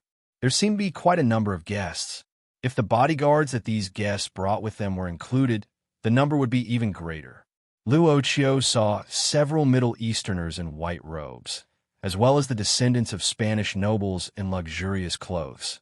Song Ying was secretly introducing them to him one by one, although Luochio didn't ask. Although Song Ying had been very resistant to introducing so many people to Luochio, she couldn't bear to see Luochio lose face because of his ignorance at such a gathering of rich guests. Although she didn't want to, she had to do it. Song Ying couldn't understand why she was in such a difficult situation, as if Luochio had taken all the benefits. Miss Ying of the Song family had a good memory, so she naturally remembered a lot of information about powerful rich people. Similarly, as the decision-maker of the Song dynasty group, the little princess of the Song family naturally knew more people because she was backed by the Song family, which had the power to contend with the regular army. But in fact, it was rare to hear that the little princess of the Song family was particularly close to a man. Many people were secretly guessing who the young man who accompanied Song Ying was and what his origin was. But they saw the extraordinary young man suddenly carry Song Ying's handbag, take a step back, and slowly follow her. What? It turned out that he was just an attendant who carried the bag. People started making all sorts of guesses about this young man with an extraordinary appearance. Soon, they lost interest in him and stopped paying attention to him. It was to the extent that gradually, in their line of sight, this seemingly extraordinary young man seemed to have suddenly disappeared without a trace. Clearly, he had walked past them. Good for you, Luochio. No wonder you said you would carry my bag at the beginning. Song Ying walked in front, facing the greetings of those people who she knew and didn't know. She always responded with a smile, but she was secretly muttering in her heart. Did this guy know that she might become the center of attention? So he said he would carry her bag at the beginning? Looking at Song Ying's small eyes, how could Gan Hong, who had followed Song Ying for a long time, not know what Song Ying was thinking at this time? At this time, Gan Hong hurriedly whispered to Luochio, "Master Chio, you have to be careful. Missing is a bit of a vengeful person." Luochio said generously, "This kind of vengeance is actually harmless. It's not a big grudge, and she won't remember it for a lifetime. Don't you think so?" Gan Hong didn't speak, subconsciously avoiding Master Chio's cold eyes, just lowered her head and silently followed behind Luochio. From the entrance to the hall used to greet guests, they went through several checks. It had to be said that Song Ying's initial consideration was very good. At least Gan Hong, who was wearing a formal dress, wasn't left outside the door, and those very strong bodyguards could only be forced to not enter. At this time, a man wearing the manor's worker's uniform walked in front of Song Ying, Luochio, and the others. The man held a tray in his hands, and on the tray were 3 Longan-sized crystal balls. Vaguely, one could see that there was a number embedded in the crystal balls, and the numbers in the 3 crystal balls were different. "What is this?" Song Ying picked up one of the crystal balls, looked at it, and saw the number 63 inside.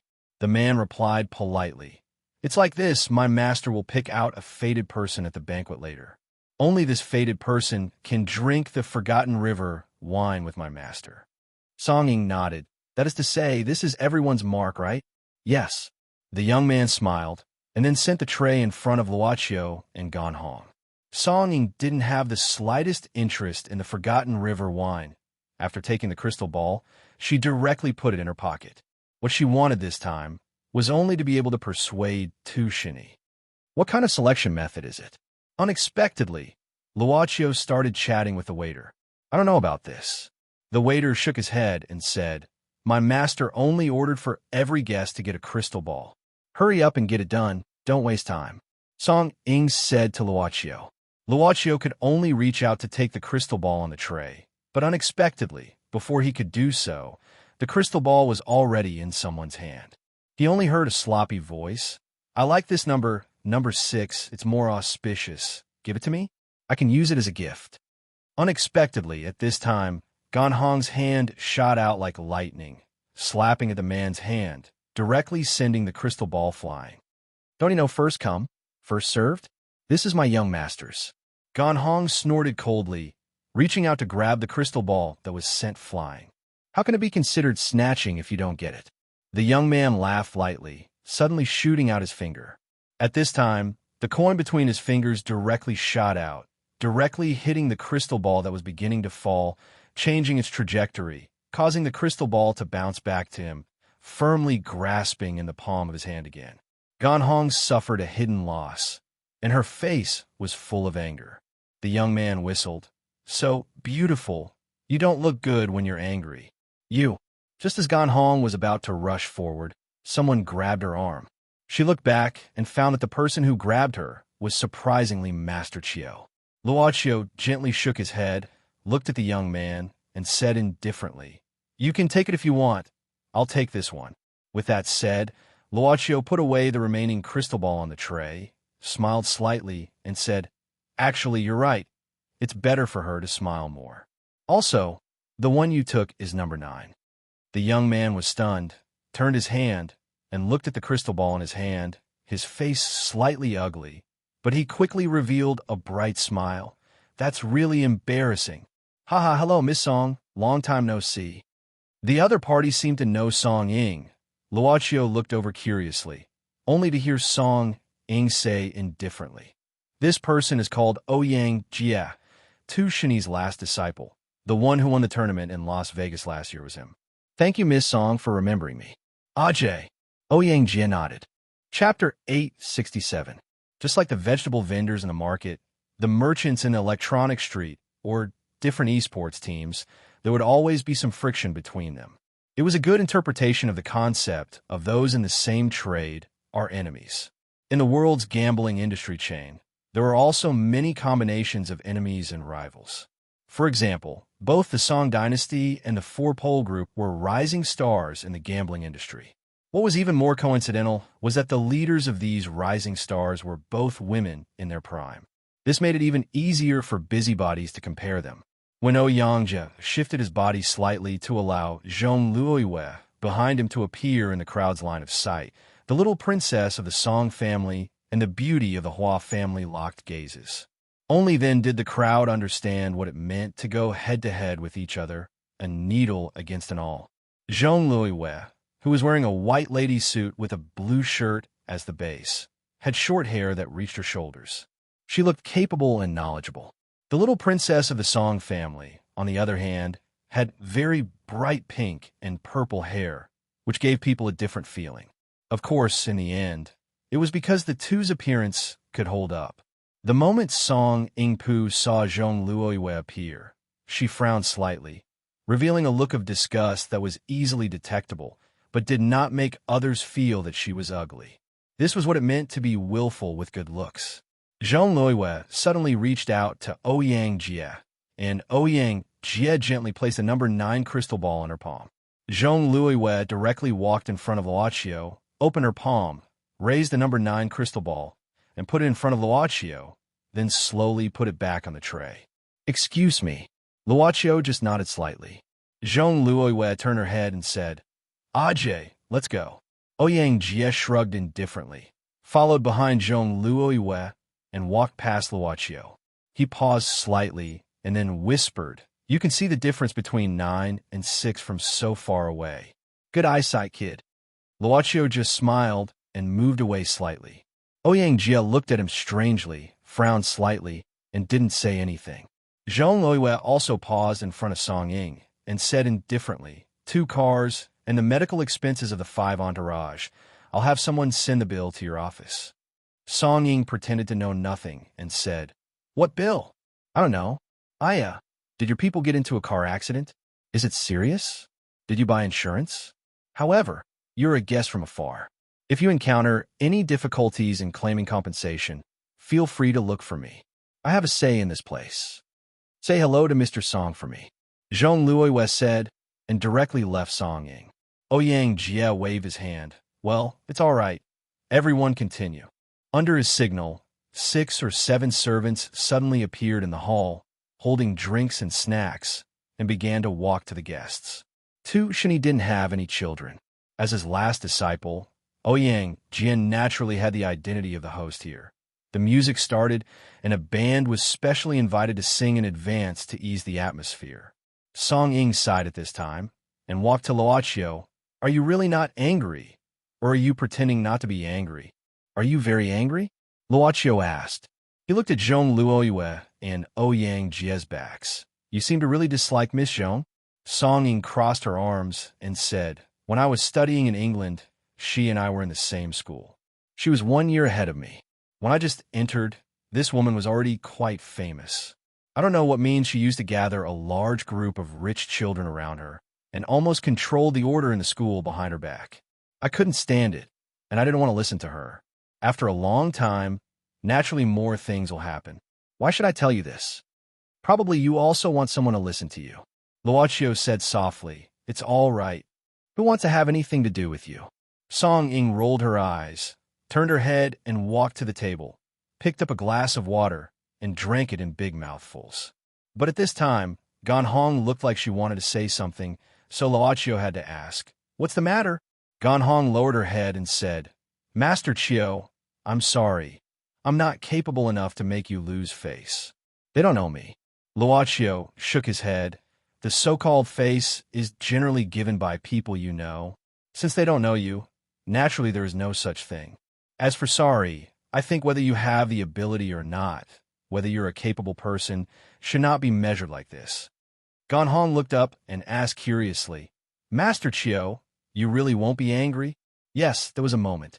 Luochio suddenly said, "Actually, I even thought that this Mr. Ouyang Jie could do better, but in fact, for me, this is already very good. Take it slow. I have plenty of time now." Gan Hong heard this, but she was confused. At this time, Luochio shook his head, picked up the number 9 crystal ball from the tray, and put it in front of Gan Hong. She subconsciously reached out her hand. Luochio put the number 9 crystal ball in Gan Hong's palm and said softly, "You see, didn't it return to your hand in the end?" Gan Hong was stunned. She held the number 9 crystal ball and fell in a deep thought. At this time, Luochio said to Song Ying, "Can I go outside to take a breath of fresh air? There are more people smoking here." It was the smoke of cigars filling the air. "Why did you return it?" Ouyang Jie took 2 glasses of champagne and came to Zhong Luoyue. Zhong Luoyue didn't mention a word about Ouyang Jie's initiative, but said indifferently, "Do you remember the man beside Song Ying? Seems like a bad carrier." Ouyang Jie sat down, tilting the glass in his hand, and looked out of the window through the wine. "The woman who fought with you just now is called Gan Hong." Zhong Luoyue said indifferently, "Last year in Las Vegas, she was Song Ying's bodyguard. I won't be wrong." Ouyang Jie said, "Well, beautiful boss, I admire your ability to recognize people. I heard that you have a photographic memory since childhood. Is it true?" Zhong Luoyue looked at Ouyang Jie and said, "Do you remember what Gan Hong said before she fought?" Ouyang Jie was slightly taken aback. He furrowed his brows and carefully tried to recall. Although he wasn't born with a photographic memory, he had received strict training from Tu Shini, so his memory was outstanding. "Young master." Zhong Luoyue nodded, and then picked up the champagne on the table. "I knew Song Ying when I was in college. From then on, There were almost no men around her. And now, this man is called Young Master by her former bodyguard. Don't you think his origin is strange? Ouyang Jie said, I heard that there is another person in the Song family who is above Song Ying, called Song Haoran. He is the real heir of the Song family. Is it him? He is much younger, so it shouldn't be. Zhong Luiwei shook her head. I have read the information of the Song family and the people who are related to the Song family, but there is no such person. In China, even in the foreign Chinese circle, there is no such person in the new generation. You are too careful. Ouyang Jie didn't agree. Being careful is like walking on thin ice. Even if you don't work hard, I will work hard for you. Because I am not a gambler. Zhong Luiwei looked at Ouyang Jie. Ouyang Jie suddenly said, I suddenly know where my master is now. Outside the banquet hall used to entertain guests with various purposes, there were a total of 6 balconies. Luoqiu came to one of the balconies at this time, where he could see a vineyard planted outside. Ganhong naturally followed. After all, she was now Luoqiu's bodyguard. As for Song Ying, there was someone to take care of her. In fact, no one dared to do anything to Song Ying in the Song family's territory. Those grapes look quite fresh. Do you want to pick some? Luoqiu suddenly looked at Ganhong at this time and said, Now, Ganhong looked at the Master Chiu in surprise. If you want to eat, there are many in the hall. I will bring some to you. They should also be freshly picked. For people, Luoqiu smiled slightly. It is more interesting to pick them by yourself, and you can't just pick them casually. You need to choose carefully. Ganhong shook her head. I don't understand. The banquet officially starts at 3 in the afternoon, right? Yes. There's still more than 40 minutes. Luoqiu looked at the time and said, Then let's go now. But missing, Luoqiu glanced at the hall. Song Ying was surrounded by several rich people and could not get away. So he said softly, Let's go. She should not be able to get away. Ganhong naturally chose to listen to Luoqiu now. So the two quietly left the banquet hall from the side door and walked down the spiral stairs in the castle. Soon after, a large vineyard appeared in front of them. No one stopped them, because the guests could only enter with an invitation letter, and they had to go through several checks to make sure there were no hidden weapons or sharp weapons on them. In fact, around the manor, there were some professionals who were always on the lookout for safety. They were specially hired professional security personnel from a famous security company. At this time, a relatively ordinary-looking RV slowly drove into the manor. The RV stopped not far from Luoqiu and Ganhong's road. A white-haired old man dressed neatly came out from the driver's seat and opened the back door. A young woman slowly walked out with the support of the old man. This woman was wearing a black dress and had wrapped herself up very tightly. She was even wearing a hat. Even so, the old man who opened the door for her still opened a black umbrella beside her. This girl is so white. Ganhong glanced at her in surprise. Is she an albino? It was not because she wore a black dress that made her look particularly white, but because the girl's skin was really so white, it could even be said to be pale. Even the woman's eyebrows were gray. At this time, the woman was holding a long and narrow wooden box in her hands. She raised her head and looked at the manor in front of her. At the same time, she seemed to notice the gazes on her, so she looked at Luoqiu and Ganhong.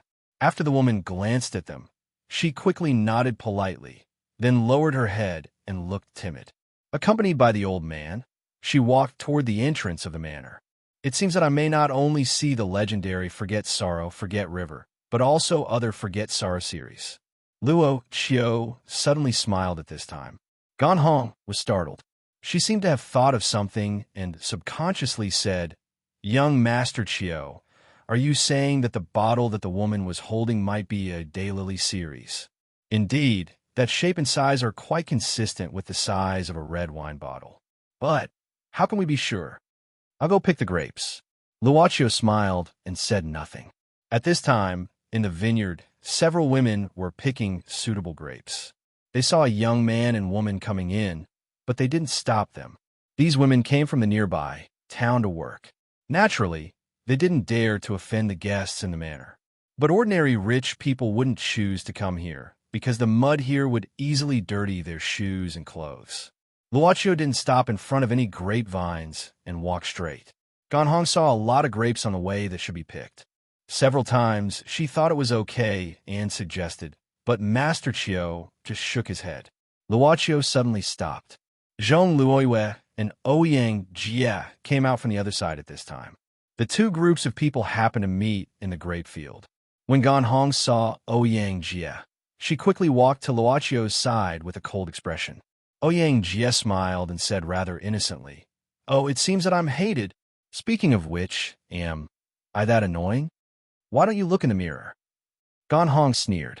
Ouyang Jie shrugged and asked directly, "You two are not inside but ran out. Is it because the people inside didn't take good care of you?" "No, they are very polite. We just came out for a walk." Luochio said casually, "The grapes look good, so I couldn't help but have the idea of taking some without asking." "Is that so?" Ouyang Jie nodded and suddenly pointed to the other side. "The grapes over there should be good. You can go there and pick some. It's better not to go there, because outsiders are not allowed to come close." "Is it the rule of the owner here?" Luochio asked back. "Am I considered the owner of this place?" Ouyang Jie chuckled. "Let them go." Unexpectedly, Zhong Luoyue suddenly said at this time. Ouyang Jie seemed to want to say something at this time, but Zhong Luoyue shook her head slightly. Ouyang Jie had to shrug. Luochio smiled at Zhong Luoyue. "Thank you." Zhong Luoyue just made a gesture of invitation.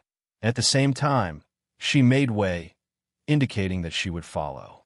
Seeing that Luochio and Song Yunxian walked first, Ouyang Jie couldn't help but say to Zhong Luoyue, "I say, boss, I've been a bad guy. Is it difficult for me to be a bad guy?"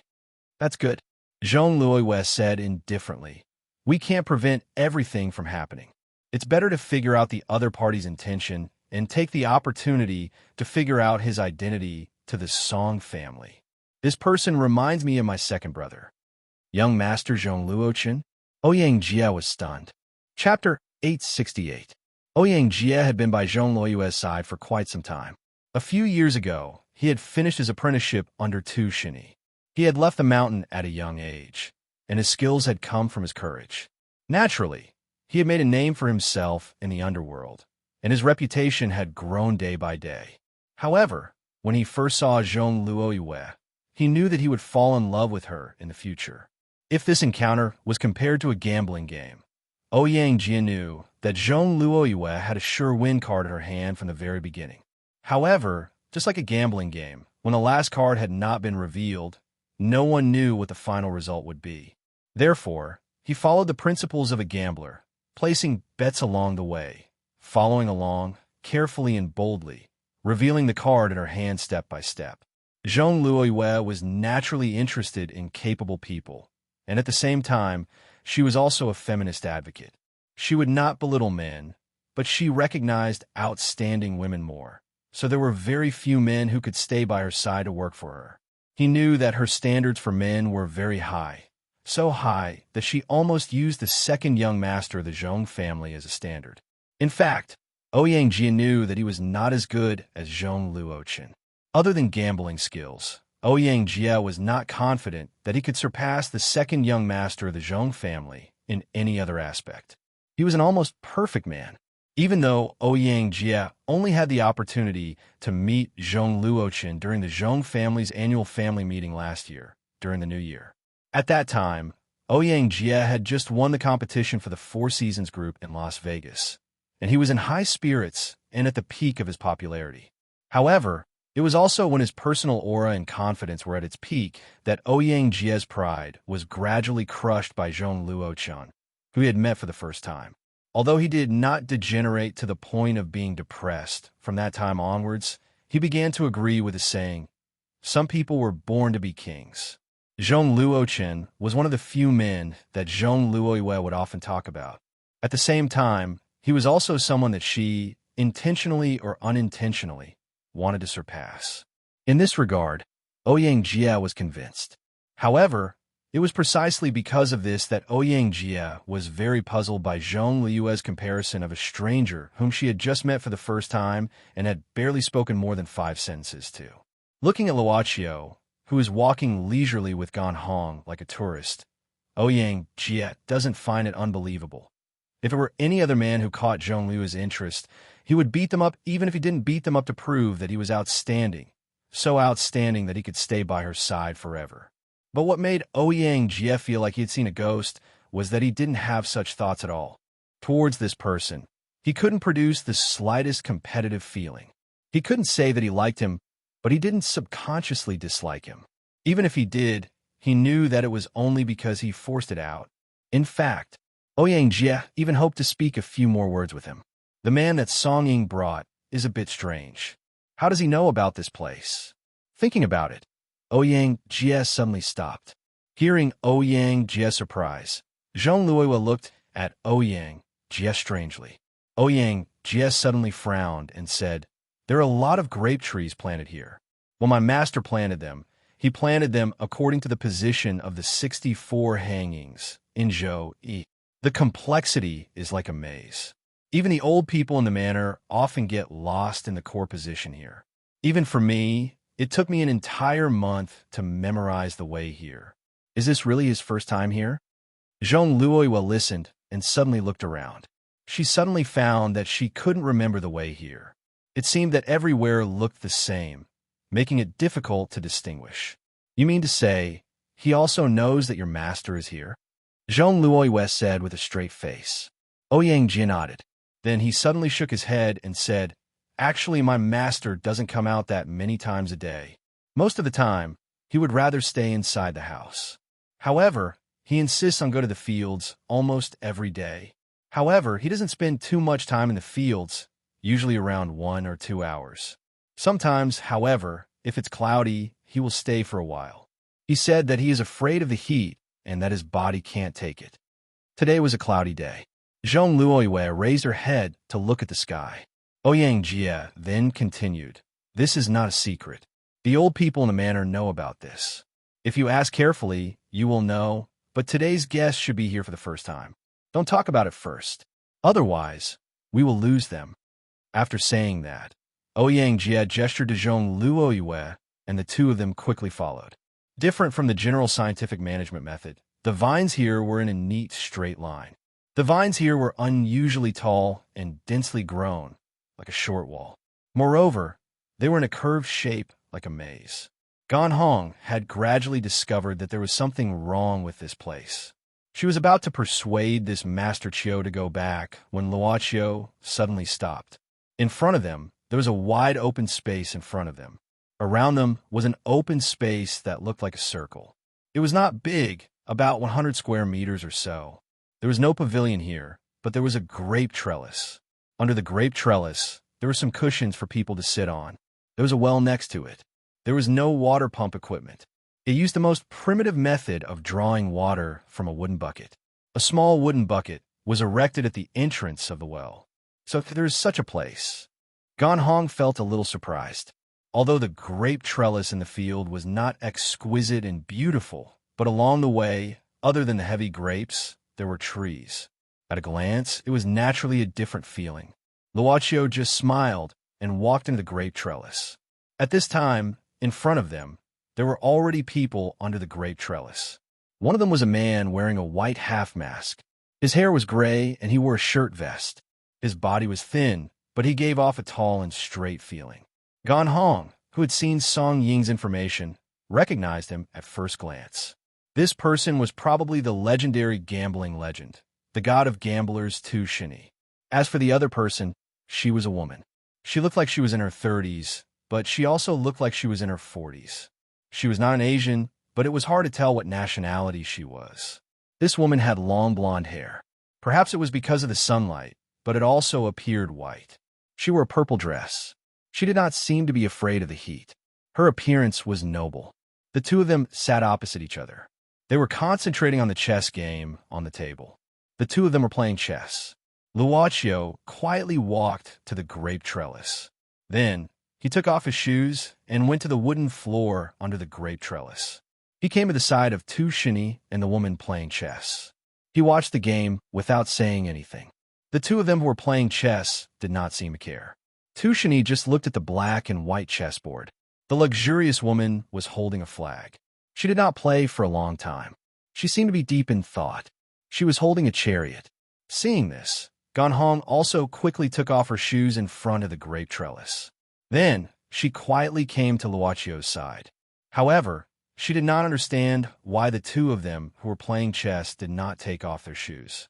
This Master Chiu took off his own shoes first. At this time, Zhong Luoyue and Ouyang Jia also came to the open space and saw this scene. Ouyang Jia whispered in front of Zhong Luoyue, "That is my master. He is playing chess with someone. My master doesn't like noise when he is playing chess.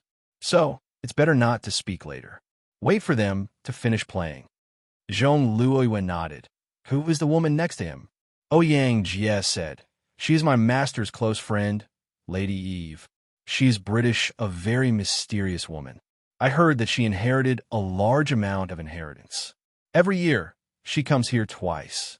She stays here for a while and then leaves. But she rarely comes in contact with others. I didn't talk much with her before. I can only be regarded as an acquaintance. But we are not familiar with each other. I don't know much about her." Ouyang Jie said with a smile, "This person is very polite. She knows not to disturb." She took off her shoes and walked silently. "Is that so?" Zhong Luoyue said indifferently. Ouyang Jie was stunned. "Is it not so?" Zhong Luoyue looked at Ganhong and said slowly, "If the master doesn't take off his shoes first, how can the follower take it off first? Look at Ganhong's heels. Abrasions." Ouyang Jie's eyes were very sharp. He immediately saw the abrasions under the pair of long legs. It was just that as a trained bodyguard, it was normal for her to get injured during training. Such a small scratch wouldn't affect Ganhong at all. She probably didn't feel anything at all. At most, she would feel a little uncomfortable. "You are quite protective of the fairer sex." Ouyang Jie smiled. "It seems you are also a person who cherishes the fairer sex. I like that. Do you want me to take off your shoes?" Zhong Luoyue cast a cold glance at Ouyang Jie. As for Ouyang Jie, who was already used to it, he simply shrugged his shoulders. He regarded this coldness as a sign of amorous feelings and was overjoyed. Zhong Luoyue also took off her shoes in front of the grape rack. Then, she placed them to the side before walking over. She walked to the opposite side where Luochio and Ganhong stood, watching the game silently. But the game didn't last long. In the end, Madame Eve put the chariot in her hand out of the chessboard. She exhaled slowly, folded her hands on her lap, and said with a smile, "I lost." Tushini just nodded. Ms. Eve stood up at this time. She looked around at the two pairs of young men and women on the left and right, but did not speak. She just picked up the handbag next to her and opened it. Suddenly, she took out a small and flat box from it. After opening it, there was a handkerchief folded into a square. Madame Eve took out the handkerchief and suddenly squatted down. Her action was surprising because Ms. Eve took the handkerchief to wipe the abrasions on Ganhong's heels. Ganhong was shocked and panicked all of a sudden, not because she was afraid of the other party, but because she was a little stunned by her kindness. She subconsciously stepped back. No, I can do it myself." Madame Eve, however, held Ganhong's ankle, raised her head, smiled, and shook her head. Ganhong subconsciously looked at Luochio, only to see that Luochio also shook his head slightly. Ganhong could only awkwardly let Madame Eve carefully wipe the wound for her. The handkerchief was a little moist, and it felt cool when applied on the wounds. There was also a light scent of laurel. Soon after, Ms. Eve stood up, folded the handkerchief in her hand, and then put it back in the box. Then, she said to Ganhong, "Thank you." No, I should thank you." Ganhong was completely defeated by the other party's almost perfect manners. At the same time, she couldn't help but feel this lady was really a strange person. "It's almost time. I'll go back first." Ms. Eve glanced at Tushini. 97, "I'll return it to you later." Tushini made a gesture of invitation. Only then did Ms. Eve look at Luochio, smiled slowly, and said something shocking. "I like you." Although this woman looked old, she was so noble. Her purple dress wrapped her body like a completely ripe grape, as if it could drip water. But even so, her words still surprised Ouyang Jie and Zhong Luoyue. This Ms. Eve was very open-minded. She walked to Luochio's side, her eyes blurred, and said softly, "You will be a perfect lover. No woman can escape from you." But unfortunately, her voice was so low that only she could hear it. "You don't have a heart." Luocio was stunned, and then smiled. "Thank you for reminding me. I live in the room at the top of the tower." Madame Eve's eyes moved like a gentle breeze, leaving behind a meaningful smile. Then, she slowly disappeared into the lush grape trees in front of everyone's eyes. Tushini didn't speak, but began to tidy up the chessboard and chess pieces on the table. He gathered the black and white chess pieces one by one, arranged them neatly, and finally closed the box. Ouyang Jie saw the subtle atmosphere, so he took the initiative to ask, "Master, the 97-foot that Ms. Eve said just now, is it your bottle of Daylily 97? Why did she say she would return it to you?" Tushini was silent for a moment before he slowly opened his mouth. Surprisingly, his voice didn't sound old at all. Instead, it was very bright. "I gave it to her for 20 years, but she didn't even take a sip. It was a waste, so I had no choice but to take it back. If she doesn't drink it, it will change its taste." Ouyang Jie was stunned, and saw that Zhong Liu's pair of eyes had been sizing up Tushini, so he leaned to the side and whispered, "Don't mind him. My master is a bit strange, but he's actually a very good person." Zhong Liu nodded, and suddenly said softly, "It's said that in the Daylily series brewed by Mr. Tu, there's a bottle called 97. Which reminds me of a sentence in There's No Tree in the World. We'll be friends for 100 years. Whoever dies at 97 will wait 3 years on the bridge of helplessness." With such a meaning, Mr. Tu seems to be a very affectionate person. Tushini smiled. "Is there such a thing? You have a rich imagination." Zhong Luoyue opened her mouth slightly. Tushini said indifferently, "The reason why I named it 97-foot is because 20 years ago happened to be 97. I didn't think of any other good name, so I just used this." That was Gan Hong's very soft, and she couldn't help but laugh. Yin, yin, yin, yin, PS1. Thank you to the book friend under the parasol tree for bowing to the capitalist boss. PS2. I feel like I'm going to die. Report on the lack of updates. Yin_Mo Lord 1/2. Universes Mo Lord 0/2. Under the parasol, tree Mo Lord 0/2.